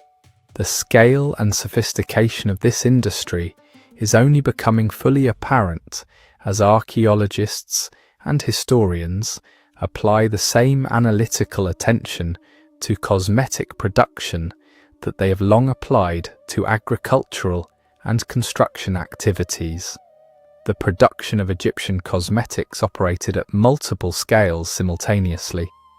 At the household level, domestic preparation of standard beauty preparations was common and documented in household texts that include recipes for skin oils, tooth preparations, and basic cosmetics alongside recipes for food. Many Egyptian families produced their own standard beauty preparations from locally available ingredients, supplemented by purchased components for the more expensive formulations. At the institutional level, temple workshops produced cosmetics for divine use, for sale to temple visitors, and for distribution within the temple community.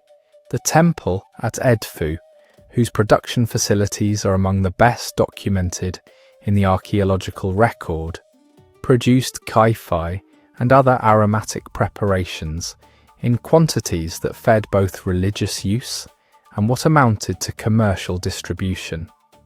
The temples were manufacturers as well as religious institutions, and their production of beauty and aromatic products placed them at the intersection of the spiritual and economic life of their communities.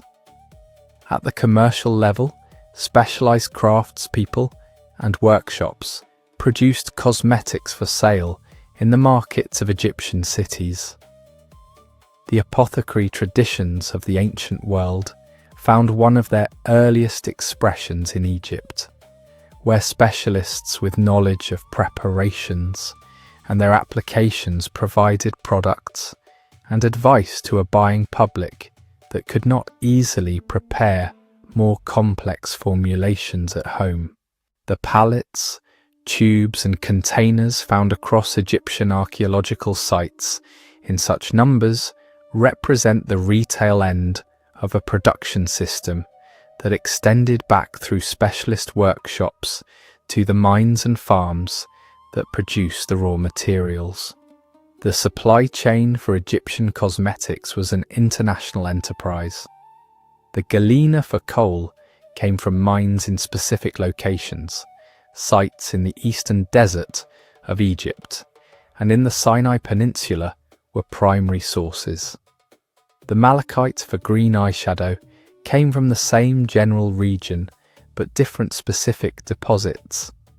The aromatic resins, myrrh, frankincense, the ingredients of kaifi came from trade with the Horn of Africa and the Arabian Peninsula, which required the maintenance of trade routes, diplomatic relationships, and the logistical infrastructure for long-distance commerce. The famous expedition to the land of Punt, depicted in elaborate relief at the mortuary temple of Hatshepsut at Deir el-Bahri, was partly a beauty supply mission. Punt, whose exact location is still debated, but which was somewhere in the region of modern Somalia or Eritrea, was the primary source of myrrh trees, and the expedition brought back living myrrh trees to be replanted in Egypt, alongside the resins and other aromatics that were the expedition's commercial purpose. The pharaoh's commitment of state resources to obtaining aromatic plants was not simply royal extravagance. It was recognition that the aromatic trade was economically and religiously significant enough to justify an expensive state expedition. The economics of beauty in ancient Egypt were, like the economics of everything in Egypt, organized partly through the state redistribution system that allocated goods through ration and payment systems, rather than purely through market exchange. State workers received rations that included basic cosmetic supplies, natron for washing, basic oils for skin care, alongside food. The administrative records of sites like Deir el-Medina show cosmetic supplies appearing in the ration distributions for the workforce treated as standard necessities comparable to grain and beer. This institutional distribution of basic cosmetics tells us something important about how Egyptian society understood beauty, not as a luxury that individuals chose to pursue with their discretionary income, but as a basic requirement of human life that the state had an obligation to provide to its workers. The Egyptians who built the royal tombs were provided with the materials to maintain their appearance as part of their compensation package. Beauty was not optional, and the state that required its subjects to maintain correct appearance was also expected to supply the means to do so. We established at the beginning of tonight's journey that Egyptian beauty was inseparable from Egyptian religion, and we have touched on specific religious dimensions throughout: the kohl's connection to the divine eye, the perfume's connection to divine presence, the funerary cosmetics connection to the afterlife. Now let us look directly at the full theological architecture of Egyptian beauty culture and appreciate just how thoroughly the divine pervaded every aspect of how Egyptians presented themselves. The goddess Hathor was the presiding deity of beauty, love, music, and female sexuality, and her connection to cosmetics was specific and documented. The mirror was one of Hathor's primary symbols. Mirrors appear in offerings to Hathor. Mirror handles were carved as Hathor figures, and the act of looking at one's reflection was understood as potentially being in the presence of, or at least in the domain of, this goddess. The beauty routine conducted with a mirror was therefore conducted under divine patronage, which elevated the mundane act of applying kohl into something with theological resonance. The specific eye makeup style, the extension of the eye outline toward the temple, was called the Eye of Horus or the Wedjat eye in its most formal versions, connecting the daily cosmetic practice of ordinary Egyptians to one of the most powerful protective symbols in Egyptian religion. Wearing correctly applied kohl was wearing the protective symbol of the divine falcon eye.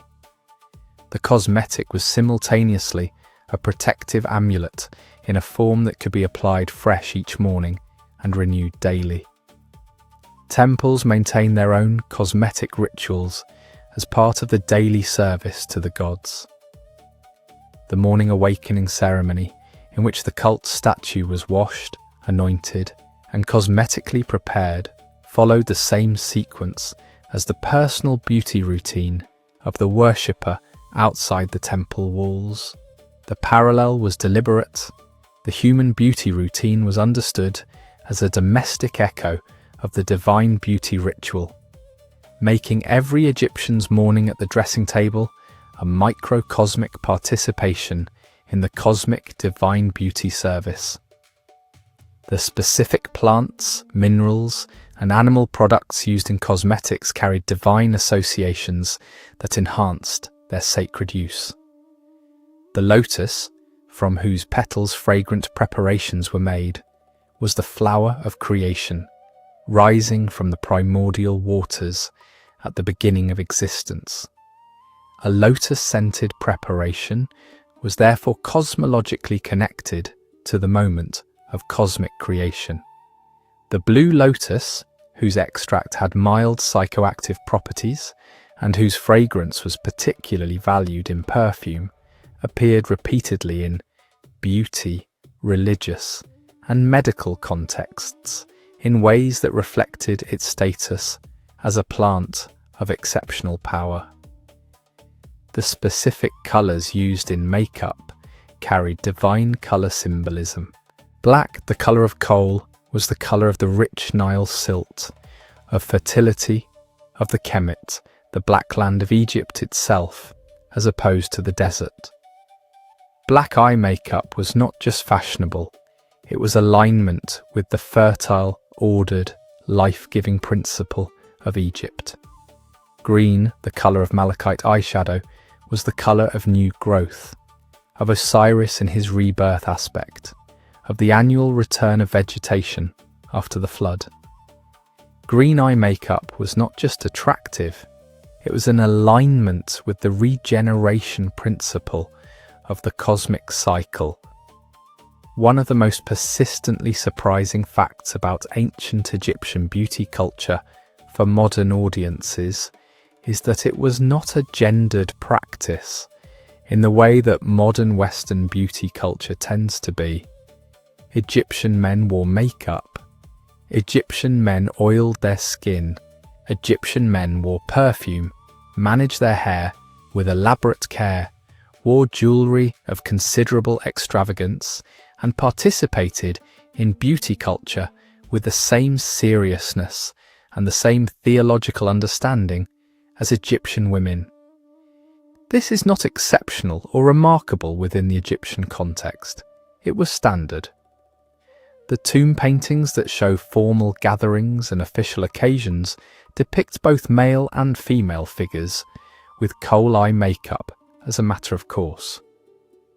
The cosmetic sets found in male burials include the same basic toolkit as those found in female burials: the kohl tube, the oil flask, the palette, the mirror. The ration distributions at workers' sites provided cosmetic supplies to the male workforce without distinction. The specific male beauty routine was similar in principle to the female one, but had some differences in emphasis and some differences in the specific preparations used. The skin oiling was the same. Daily application, using whatever oil was available at the relevant economic level. The eye makeup was the same. Kohl applied to outline the eyes with the same precision and the same cosmological intention. The hair management differed somewhat. Men's hairstyles in Egyptian art show somewhat shorter styles overall, with wigs worn for formal occasions, but the natural hair managed differently in daily contexts. Male perfume use was not the same as female perfume use in its specific preparations and occasions, but it was equally present and equally documented. The finest male Egyptians at court were expected to be well perfumed, and the specific aromatic preparations associated with masculine presentation in Egyptian texts tend toward the heavier, more resinous registers of the Egyptian aromatic palette, myrrh and frankincense predominating over the floral preparations more associated with feminine presentation. The jewellery worn by Egyptian men was, at the upper social levels, extraordinary in its extent and its quality. Heavy gold collars, multiple bracelets, elaborate rings, earrings in both ears. The formal male Egyptian court appearance involved a level of personal adornment that would read in many modern Western contexts as extreme, but within Egyptian aesthetic and social conventions was the expected presentation of a man of status. The pharaoh's formal appearance was the most adorned of all. The gold, the blue crown, the uraeus, the false beard, the elaborate collar, the multiple amulets, and the aspiration toward appropriate adornment filtered down through the social hierarchy in proportion to available resources.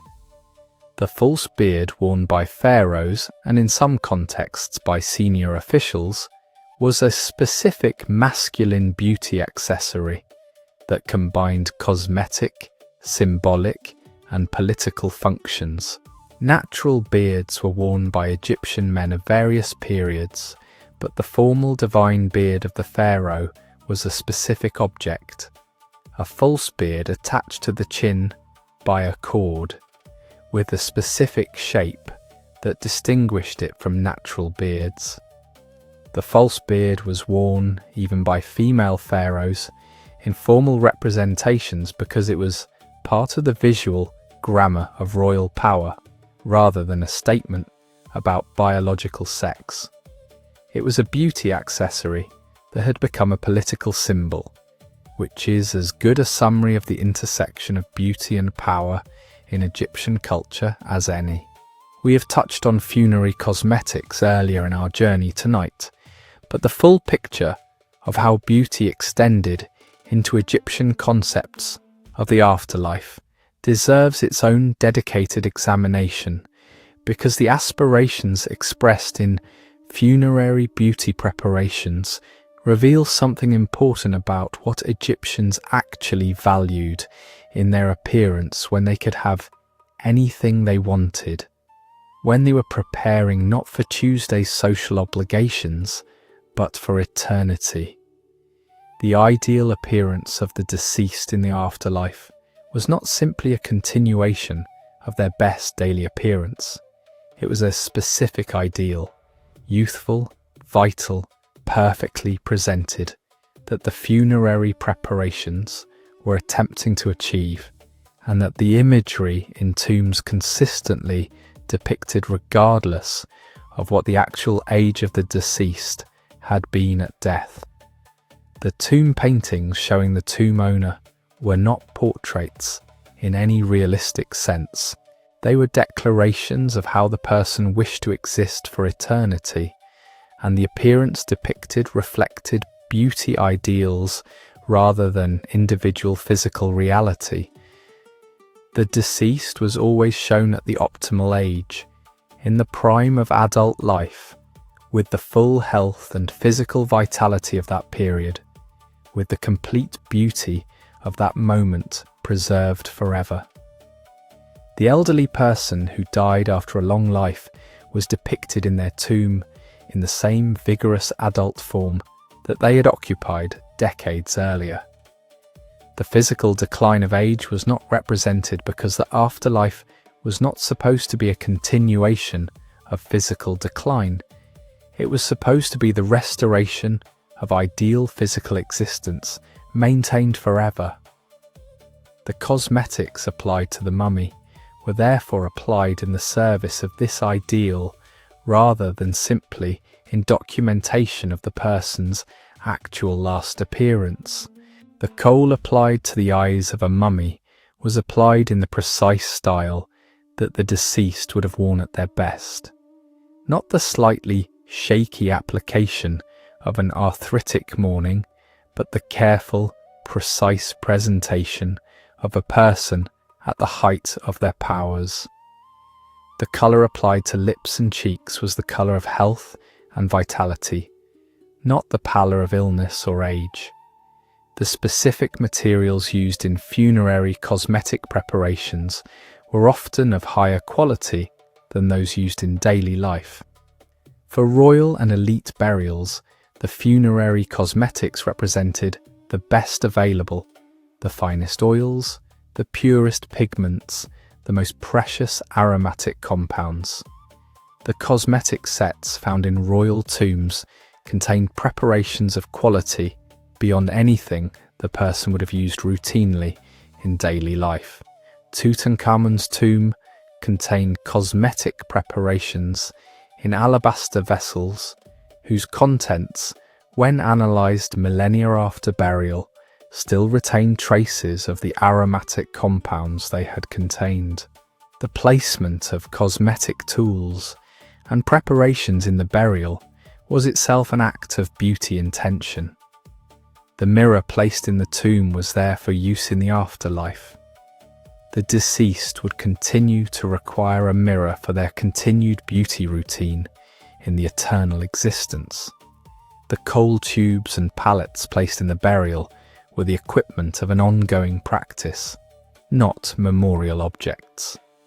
The Egyptian afterlife was understood as a continuation of life, in a perfected form, and that continuation required the same equipment as the original, including everything necessary to maintain the appearance that was now permanent.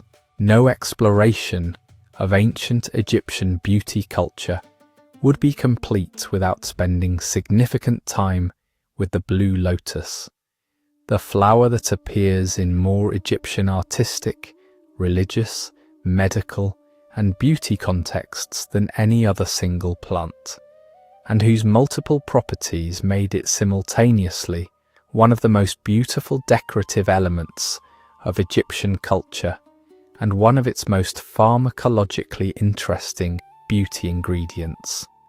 The blue lotus of Egypt, Nymphea caerulea, is not a true lotus in the botanical sense, but a water lily native to the Nile Valley that produces vivid blue flowers with a yellow centre and an extraordinarily sweet, complex fragrance. It grew abundantly in the Nile's shallower waters and along its margins, appearing as a natural feature of the riverbank landscape that Egyptian artists depicted in thousands of tomb paintings and relief carvings across 3,000 years. Its abundance made it available to everyone. Its beauty made it desirable to everyone. Its fragrance made it invaluable to the perfume industry, and its pharmacological properties made it genuinely interesting in ways that the Egyptians understood empirically and we understand chemically.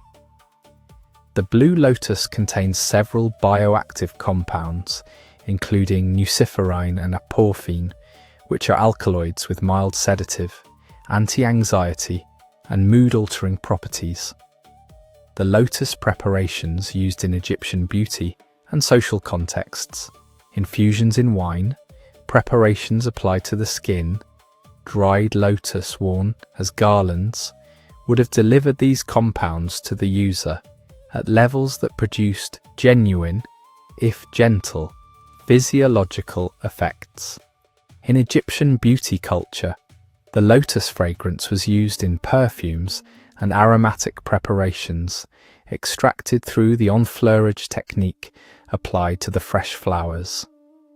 The resulting lotus perfume, one of the most prized aromatic products in ancient Egypt, was used in both religious and personal beauty contexts. Worn by the worshipper at temple ceremonies, it created the olfactory conditions for divine encounter. Worn at social gatherings, it provided fragrance of extraordinary quality. Applied to the skin as part of the beauty routine, it provided both fragrance and the mild skin-soothing properties of the lotus compounds. The garlands of fresh lotus flowers, worn at banquets and celebrations, were not purely decorative. The lotus compounds released into the air around the wearer, absorbed through skin contact with the petals, and experienced through inhalation of the fragrance, contributed to the relaxed, pleasurable atmosphere that Egyptian festival culture deliberately cultivated. The lotus garland was therefore a beauty accessory, an aromatic treatment, a mild pharmacological delivery system, and a religious symbol simultaneously, which is perhaps the most perfectly Egyptian combination of functions that any single object could achieve. The artistic convention of depicting beautiful women holding or sniffing lotus flowers in Egyptian paintings was therefore not simply a pretty image. It was a realistic depiction of a practice with genuine experiential dimensions that the artist and the viewer both understood. The woman holding the lotus was experiencing its fragrance, absorbing its compounds, participating in the beauty culture that the flower embodied, and aligning herself with the specific divine associations of the lotus. Its connection to creation, to the sun god emerging from the lotus at the beginning of existence, to the regenerative cycle of the Nile. Having spent this entire evening in the Egyptian beauty parlour, examining everything from the medically brilliant to the ingredient list alarming, let us take a step back and think about what the totality of Egyptian beauty culture tells us about the civilization that produced it. The first thing it tells us is that the Egyptians were observers.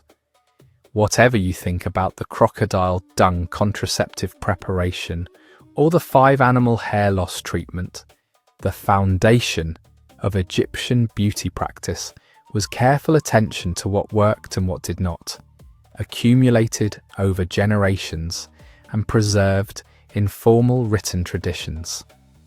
The preparations that persisted across long periods were the ones that produced observed benefits. The ones that did not work eventually dropped out of the tradition.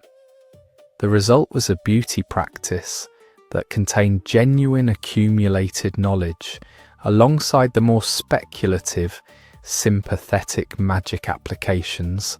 The second thing it tells us is that the Egyptians took beauty seriously as a form of intelligence. The investment of resources in cosmetic production, in beauty tool manufacture, in the training of specialist practitioners, in the import of expensive aromatic ingredients from distant lands. All of this reflects a civilization that understood beauty as worth significant investment. Not because the Egyptians were vain in a trivial sense, but because they correctly understood that appearance carried meaning, that presentation was communication, and that the investment in correct appearance was an investment in the social and theological capital that their world ran on.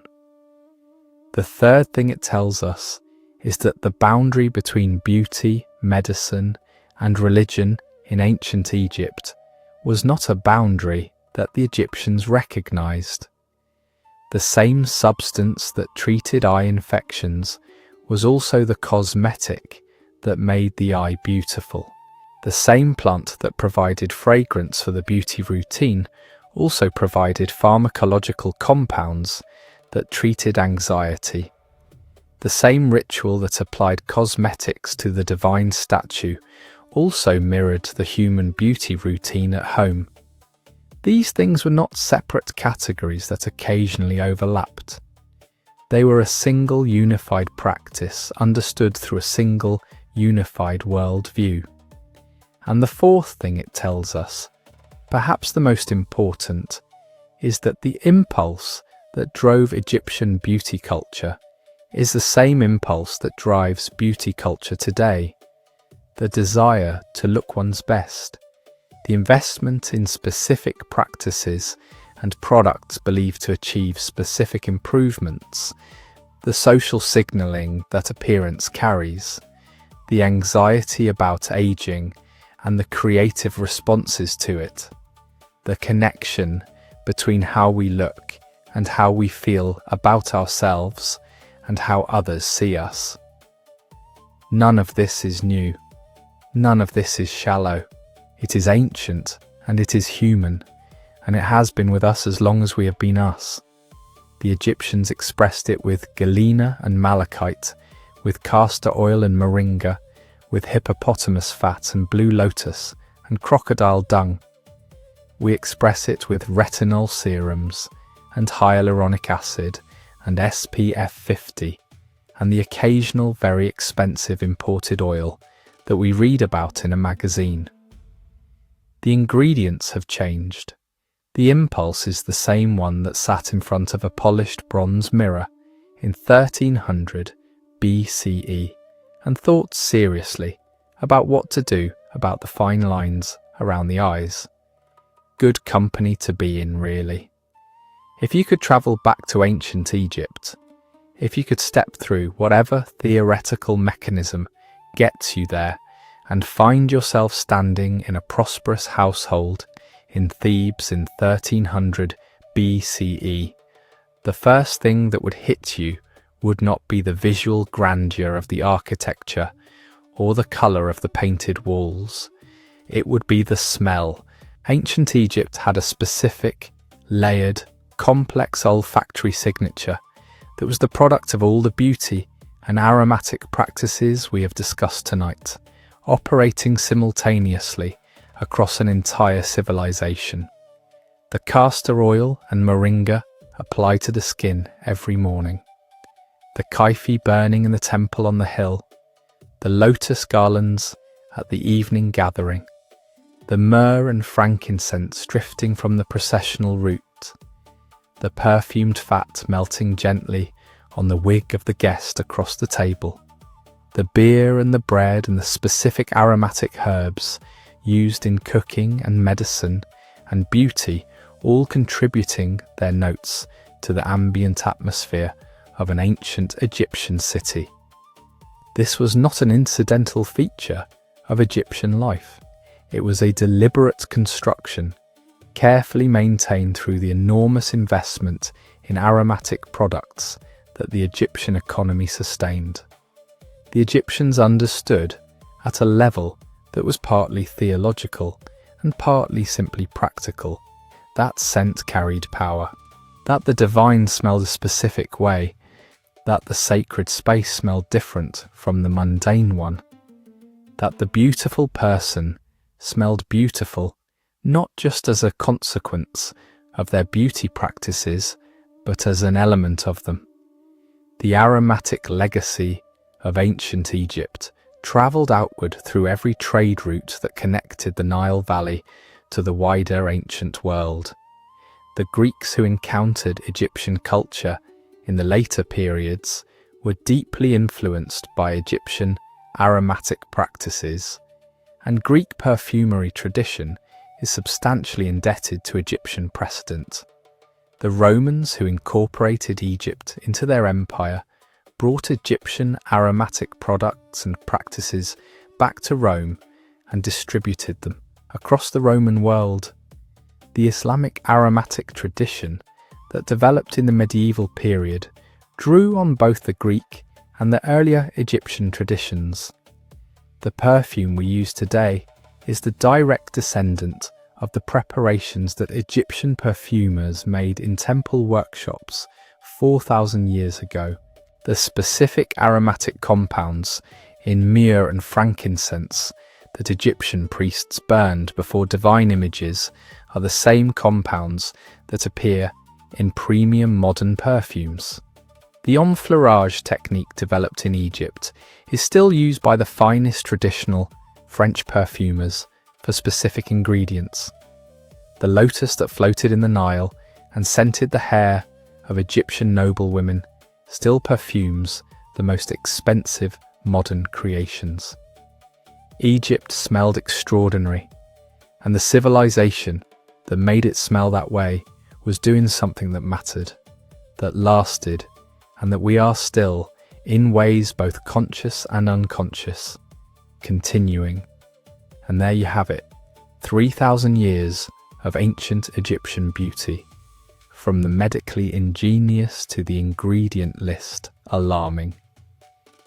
You have spent tonight with the kohl eye makeup that was simultaneously stunning and surprisingly effective at fighting eye infections. The hippopotamus fat hair treatment that required obtaining hippopotamus fat, which is itself a whole separate adventure. The perfume cones that melted gracefully on the heads of dinner party guests at formal gatherings, slowly coating their wigs in perfumed fat with what I can only imagine was an increasing awareness that dry cleaning was not yet available. You have met the 5 animal hair loss treatment that required a lion, a hippopotamus, a crocodile, a snake, and an ibex to all contribute their fat to a single preparation. You have encountered the crocodile dung contraceptive preparations that turned out to have a pH justification, even if the theological one was not quite right. You have learned that the green eyeshadow of early Egypt was made from copper ore, that the tooth powder contained pumice, that the anti-aging cream contained the fat of specific animals whose vigour was being transferred, theoretically, to the aging skin of the wearer. And you've seen, running through all of it, a consistent pattern that should by now feel familiar from every beauty culture we have examined on this channel. The enormous seriousness with which beauty was approached. The genuine intelligence deployed in solving beauty problems with available resources. The medical and cosmetic practice running in parallel, informed by the same observations, sharing the same ingredients. The cosmic significance attached to practices that a modern person might classify as purely superficial. Ancient Egyptian beauty was never superficial. It was theological, it was medical, it was political, it was a daily performance of alignment with the cosmic order that the gods maintained, and that every correctly made up, properly oiled, exquisitely perfumed Egyptian was participating in every morning when they sat down at their cosmetic palette and began the day's work. The crocodile dung was a choice, but it was a deeply considered, thoroughly reasoned, cosmologically coherent choice made by intelligent people working with the materials and the knowledge available to them, which, when you think about it, is all any of us are doing. The ingredients have changed, the impulse has not. Thank you for spending tonight in the ancient Egyptian beauty parlour with me. Like the video if you enjoyed it, subscribe if you haven't already, and drop a comment telling me what time it is and where in the world you are watching from. Good night. And please wash your face before you go to sleep with something that does not contain crocodile dung